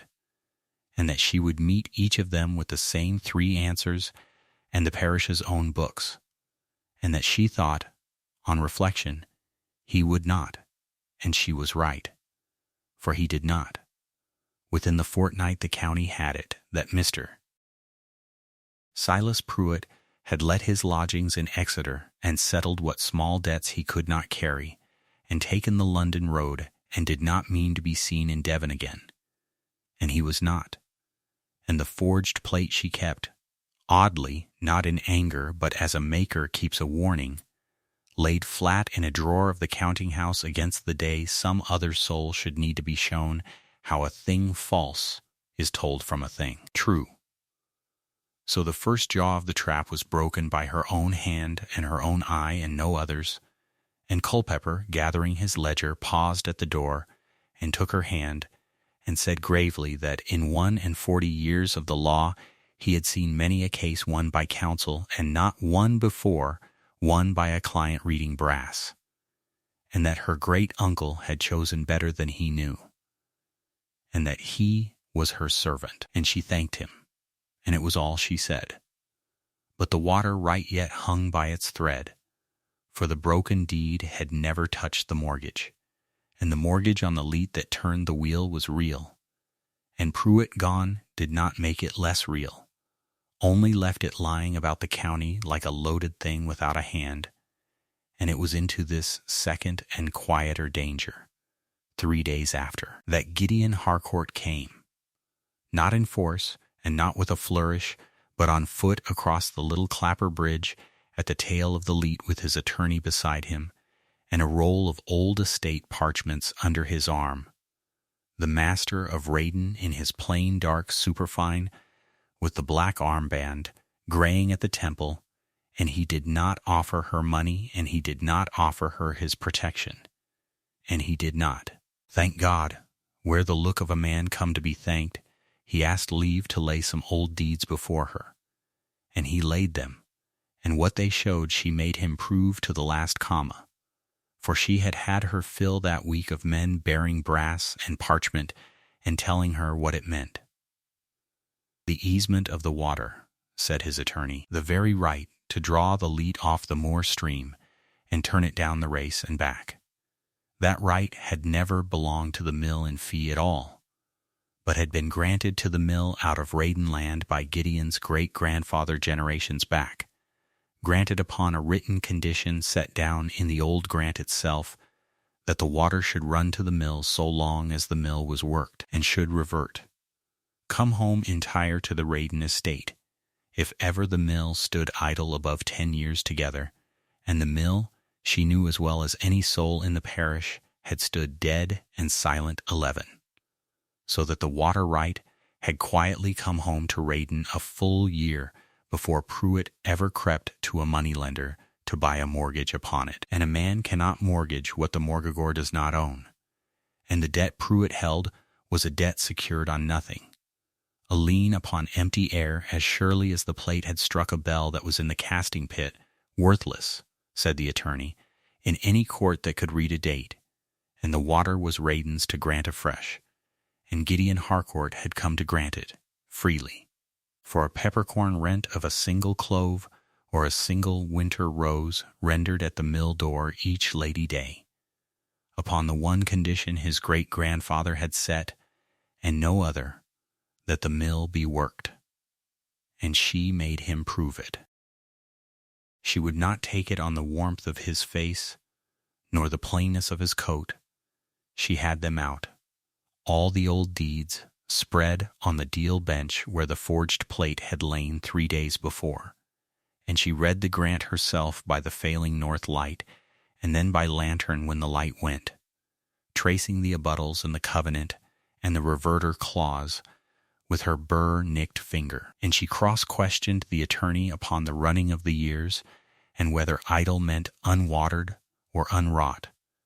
and whether 11 winters counted from the stopping of the works or the death of the last miller, and she set Goss to swear the date the wheel last turned, and she checked the parish books yet again against the grant, and only when she had built the whole case in her own head, as she would build a train of wheels, each tooth proved against the next, did she at last sit back and allow, quietly, that the thing held, and Gideon Harcourt, who had answered every question as gravely and exactly as it was asked, and had never once smiled at her for asking, said only that he had not been so closely examined since he took his own sison, and that he found he had enjoyed it, and it was the truth, and they both knew it for the truth, and neither said so. And the lantern burned down between them over the old parchments, while the leet ran on outside in the dark, and it was, though neither would have owned the word, the pleasantest evening either of them had spent in a great many years, not a rescue, for she had already saved the estate with her own 3 answers, but a recognition, the first she had had from an equal, of the exact turn of mind that had saved it. He went home, across the Clapper Bridge near midnight, and said nothing to his steward. And when the water right was drawn afresh and sealed and the peppercorn named, and Pruitt's worthless lien was formally disclaimed, and the leet ran secure to the wheel for as long as the wheel should turn, Mr. Jordan Culpepper came out once more from Exeter in the wet to see the last knot tied, and he stood in the winding-room where it had all been fought and won, and he took off his gold-rimmed spectacles and looked at her a long moment and said that the estate was hers now beyond the reach of any man living, deed and water and works together, and that he congratulated her not as a lawyer congratulates a client, but as one aging man congratulates a soul who has done a hard true thing alone. And she thanked him, and meant it, and thought the whole matter closed. But as he was leaving, he turned in the doorway with the frown of a man who cannot let an untidy thing lie, and said there was one question the winning had not answered, and that he found it teased him. Her great-uncle Barnaby Elphick had died a careful man who left every acre and every consul and every wheel accounted for in his cramped and ruled hand. Every wheel but one, for there was a movement half-built and deliberately left unfinished in the keeping-room, ringed in his notebook as worth more than the mill itself, marked in his own words, "Do not sell, make it strike."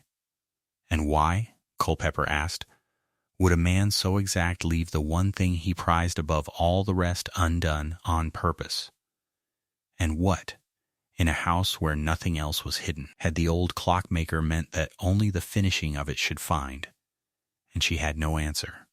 and stood after the solicitor's gig had gone rattling off into the gray,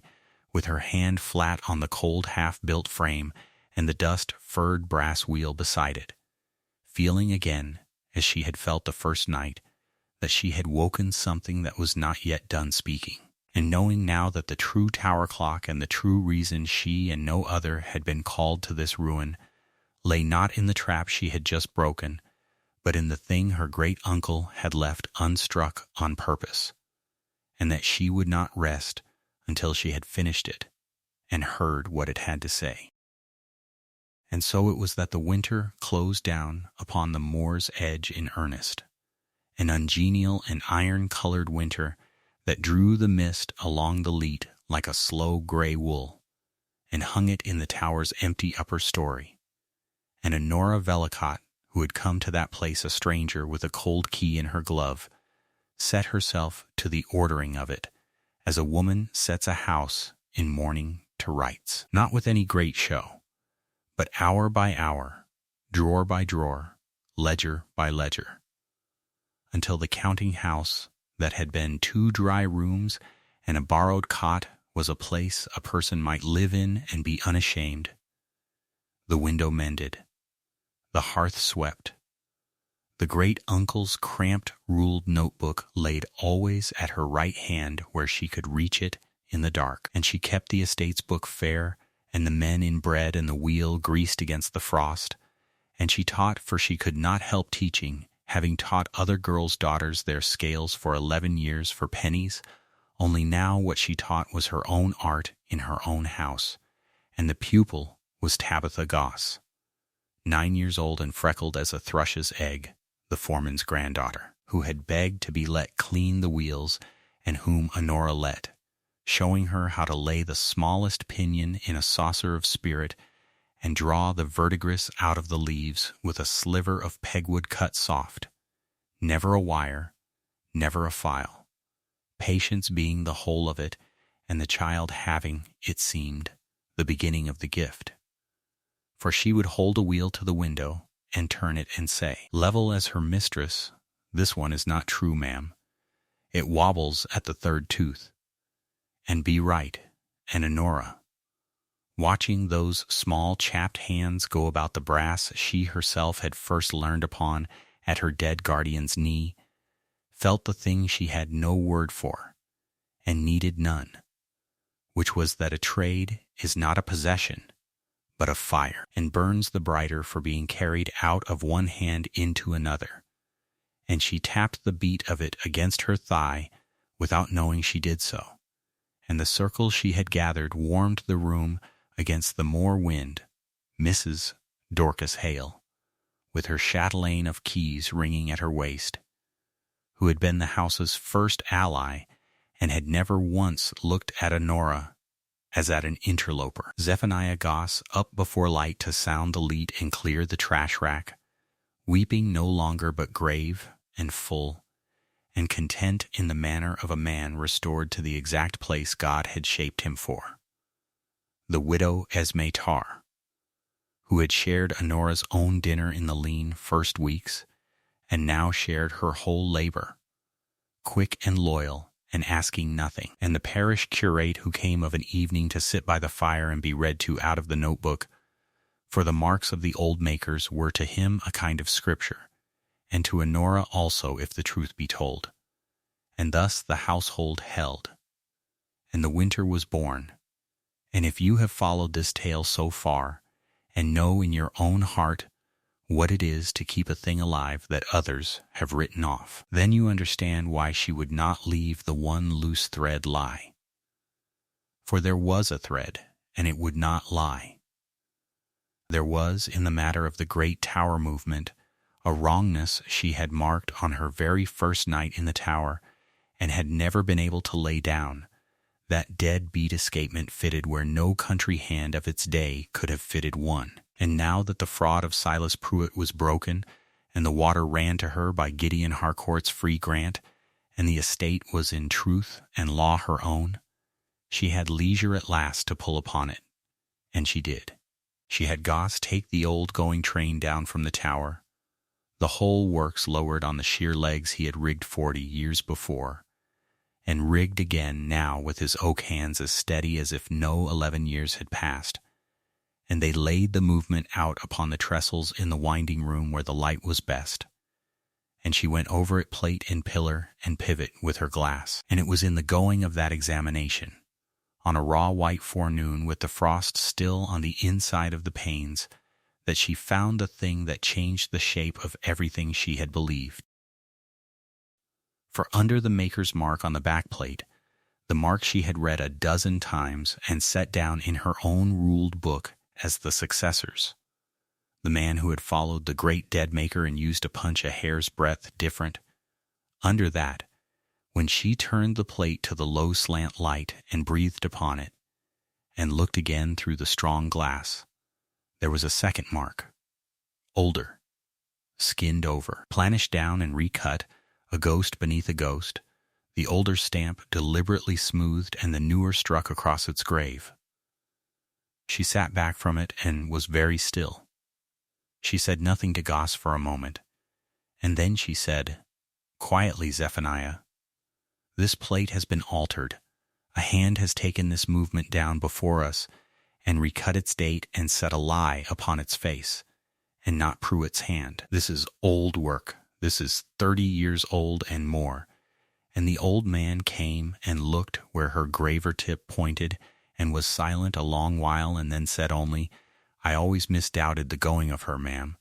She never struck the year she said she struck." And that was all, but it was enough to tell her that the fraud she had broken in the parlor was but the last and clumsiest fraud laid upon a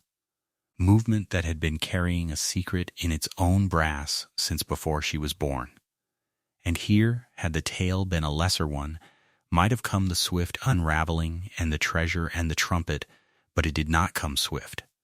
For the truth is that the finding of a secret and the earning of it are two different labors,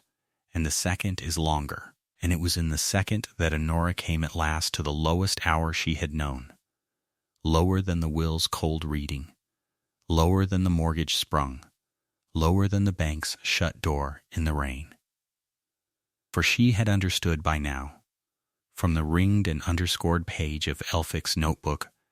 that her great-uncle had left in her keeping not merely a mended country clock, but an unfinished masterwork, a movement of his own contriving, his life's whole reaching, a going train and striking work he had meant to make strike true after the great bell came home from its recasting and had never lived to complete. Do not sell. Make it strike writ in his cramped hand across the corner, and she had taken it into her head, with the whole force of a nature that did not know how to leave a true thing undone, that she would finish it, that her own hands would carry the old man's reaching over the line he had died short of, and she could not. Week upon week she could not. She cut a scape wheel, and it was a thread out of round, and she cut another. She set the pallets, and the beat ran heavy on the one side and light on the other, and she reset them, and it ran heavy still. She pinned the count wheel, and the striking work locked and let go and locked, and she took it down and did it again. And the frost came and went upon the panes, and the candle ends heaped in the tray, and the notebook's ringed page began to seem to her a rebuke rather than a guide. For the old man had known some last thing, some final turn of the craft that he had carried out of the world with him and set down nowhere. And without it the movement would not live, and she was not maker enough to find it, and she knew she was not. And the knowing was a stone in her, and she did not weep for it, because she never wept, because she had not wept when the man rose to his feet in Culpepper's chambers and would have taken the roof from over an unmet stranger's head, and had not wept when the oily cousin swung his quizzing glass and named the day the mill would be a stone barn on a river, and had not wept riding home beaten in the wet with the bank snow ringing in her ears she had held through every cruelty of other men's making. Because a thing done to you is a thing you can stand against, but this was not a thing done to her. This was her own hands failing at the one work in the world she had been made for, and there is no standing against that. There is only the giving way. And one night in the last week of February, alone, the household long abed, the moor wind going over the empty upper story with a sound like a great slow breath, she gave way. She was on the cold floor of the workshop with the spoiled train in her lap, the wheels she had cut and cut and cut again, heaped useless in the fold of her gray skirt. And the tears came at last, hot and without dignity, and without a witness, and she wept as she had not wept in the whole of her grown life. Not for any wrong done her, but for the plain and unanswerable grief of not being enough, of having come all this way and held through all of it and stood at the last short of the one thing, the very thing, her great uncle had chosen her across the grave to do. And she did not hear the yard gate, and she did not hear the tread on the winding room stair, and she knew he was there only when the cold of the doorway changed, and a lantern's light came soft and low across the floor and did not lift itself into her face. It was Gideon Harcourt. He had seen her candle burning past all reasonable hours from his own bank across the water, as he had come these many nights to see it and say nothing. And this night, seeing it burn and never move, he had come round by the ford and up through the yard, and he stood now in the doorway with his lantern held low and his black armband dark on his sleeve. And he did not say, "What are you doing on the floor?" And he did not say, "You must not distress yourself." And he did not, above all, say, "Let me finish it for you." He said nothing at all for the length of a slow minute.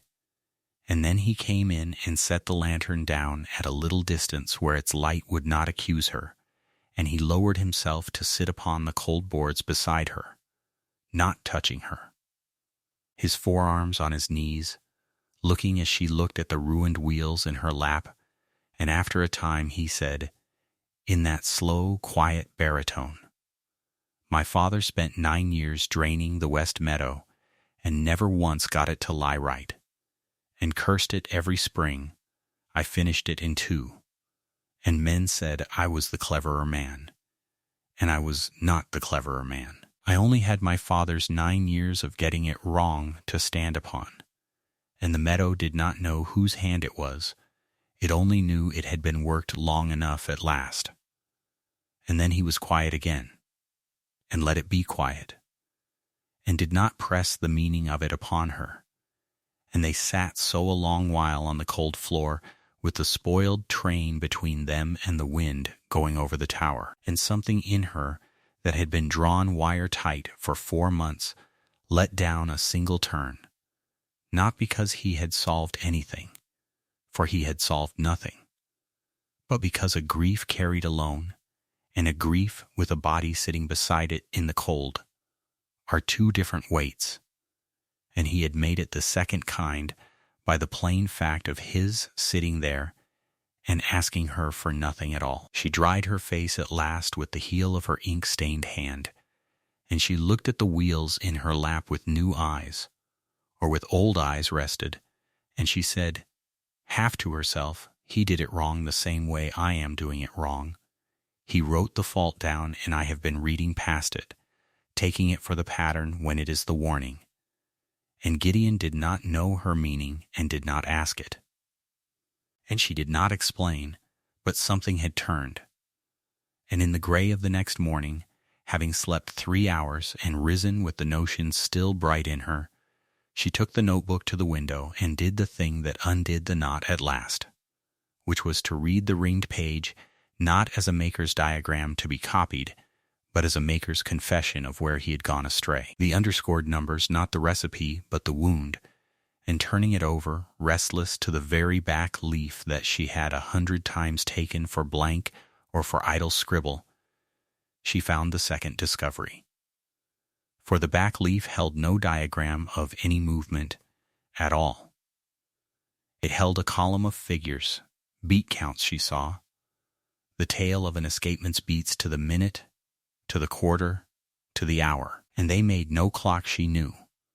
until she read them not as a going train's reckoning, but as a direction, a maker's cipher writ in the only language a maker trusts, and counting them off against her own knowledge of the wheel pit's build, she understood of a sudden that the numbers named the bays of the pit itself, the arched stone bays under the great wheel where the water ran, counting from the lead head inward, so many beats to this bay and so many to the next, and that the tally stopped, dead and exact, at the 4th bay from the head. She sent for Goss before she had her cap straight. They went down together into the wheel pit with lanterns and a bar, the water turned off at the hatch and the wheels standing dumb and dripping,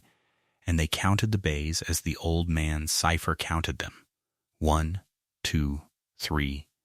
and at the 4th, low in the coping where the damp had furred the stone green, there was a block set no different to the eye than its fellows, and Goss got the bar to it, and it was not mortared like its fellows, but only wedged and grouted false. And it came, grinding, out of its bed, and behind it in a dry socket cut into the living rock there, stood an iron strongbox, red-brown with age, but sound, its lid gone stiff on its hinge, and they carried it up between them into the light of the winding room and set it on the trestle where the movement had lain. And Honora worked the old lock with a wire as she had worked 100 old locks, gently, feeling the wards, and it gave, and within, wrapped in oiled cloth against the 11 years and the 20 before them, lay the whole of the truth. There was the true deed of the estate, clean and unforged and dated honest. That put the lie past all further arguing beyond the grave of the argument. There were marriage lines, brown and folded soft, that named a name Honora had heard only once and low, in her own childhood, spoken as a thing not spoken of, the name of the sister who had been cast out, her own grandmother, the wronged and elder line of the house, cut off for a marriage the family had thought beneath it, and stripped of her portion and her place, and let go into genteel poverty to teach other people's children their scales, she and her daughter, and her daughter's daughter after, all the way down the cold years to a tall, gray-clad woman on a workshop floor. There was a portrait, small, a linning on ivory gone a little foxed, of a lean old man in a green baize apron, with ink upon his fingers and a graver in his hand, and a look in the painted eyes that Honora knew, for she had seen it in her own glass. Barnaby Elphick at last, a face to the notebook's cramped hand and the ringed and reaching page. And there was a letter, sealed, the seal unbroken, and upon its face in that same cramped hand the direction that stopped her breath, to the great niece who will be a maker, for none but a maker will find this. She broke the seal with the household gathered silent at the door, Mrs. Hale with her keys stilled in her hand, and Esme Tarr and the child, and Goss with his hat off, and she did not read it aloud, not all of it, for some of it was between the two of them across the grave and would stay so. But the burden of it she gave them, and the burden was this, that the old man had known the whole wrong done to his sister's line, had grieved it 40 years, and been too proud in his own turn to mend it while she lived, who might have flung it back at him, that when she was gone, he had begun to hunt her seed down the years, and had heard at last, in a horological notice out of Exeter, of a music mistress, who mended movements for pennies, and had written to the Makers' Society upon the true dating of a dead-beat escapement, and got the dating right, and that he had known then, past all doubt, without ever the meeting of them, that the blood had come round again to a maker's eye and a maker's hand, and had willed her the mill and the works and the funds and the notebook and the buried truth, not out of pity and not out of duty, but out of the one clean certainty a maker owns, which is the recognition of the true across every distance. She has the maker's eye. He had written on the personal page months before, and here at the last he wrote it plainer. I chose you for what you are and not for what you lacked. The world gave you nothing and called it your station. I give you back only what was always yours, and I trust the giving to your hands. For none but a maker will finish what I could not. And that was the turn of it. For with the strong box open and the wrong of 40 years laid bare, and the old man's blessing in her lap, something in Honora came right that no amount of cutting scape wheels had been able to set right, and she went back to the unfinished movement not as a supplicant at a dead man's genius, but as his kinswoman and his heir, and the next true hand in a line of true hands. And she read his ringed fault for the warning it was, and she cut the wheel the way the fault forbade, and she set the pallets to the beat the fault had been steering her away from. And on a high blue forenoon of that first summer, the leat let full, and the wheel taking the water with a long shudder, and the going train waking under her hand link upon link, the great striking work she had, built out of her great uncle's reaching and her own found skill, drew back its lifted hammer and let it fall. And the tower clock struck, struck true, struck full and round and unhurried, the first note and the second,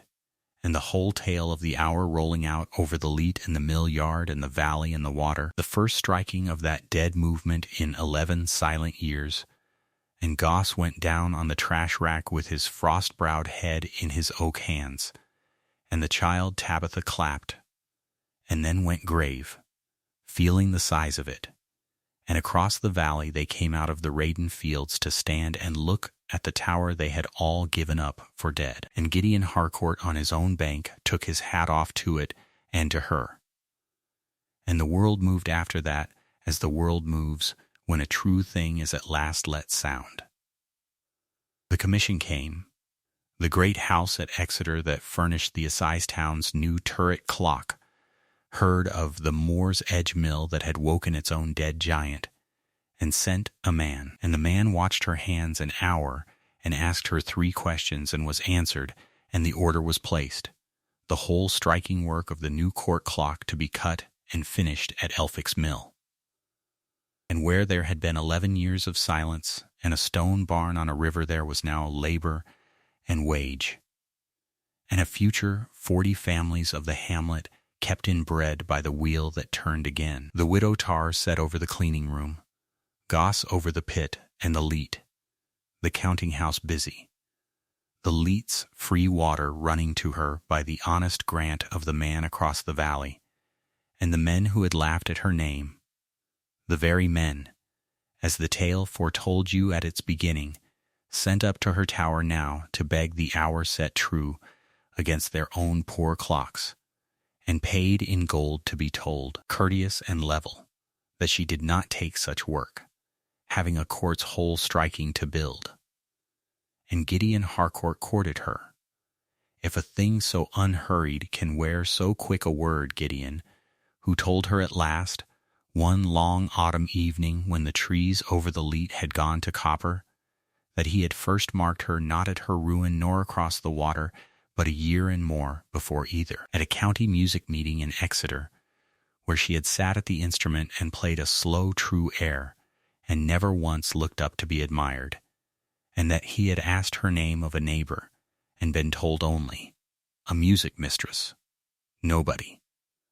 and had not forgotten her, and he did not court her with speeches or with rescue, for he had learned that first cold night on the workshop floor the only courtship she would ever take, which was to sit below in the winding room of an evening with his long legs stretched and say nothing while she worked above him, handing her a tool when she named it and otherwise letting her be, valuing the craft and not the crumb of it she might spare him. And the gracious dowager of Raiden, his mother, came down herself across the ford in her old chaise to see the woman her son would not stop speaking of, and watched Honora dress a pivot with those burr-nicked fingers, and said afterward to her son only, "She is worth 10 of the misses you were shown in town. Marry her before she finds you unnecessary," which was the dowager's whole and gracious blessing, and enough. And so beneath the foxed little portrait of Barnaby Elphick, hung now in honor over the parlor hearth, in the winding room with the strong-box's truths locked safe in the counting-house and the tower striking the half above their heads, Gideon Harcourt asked her, plainly and without one word too many, whether she would take him and Raiden and the rest of both their lives, and she, who did not weep in company and did not this time either, looked at him level out of her hazel eyes and said, "I will,"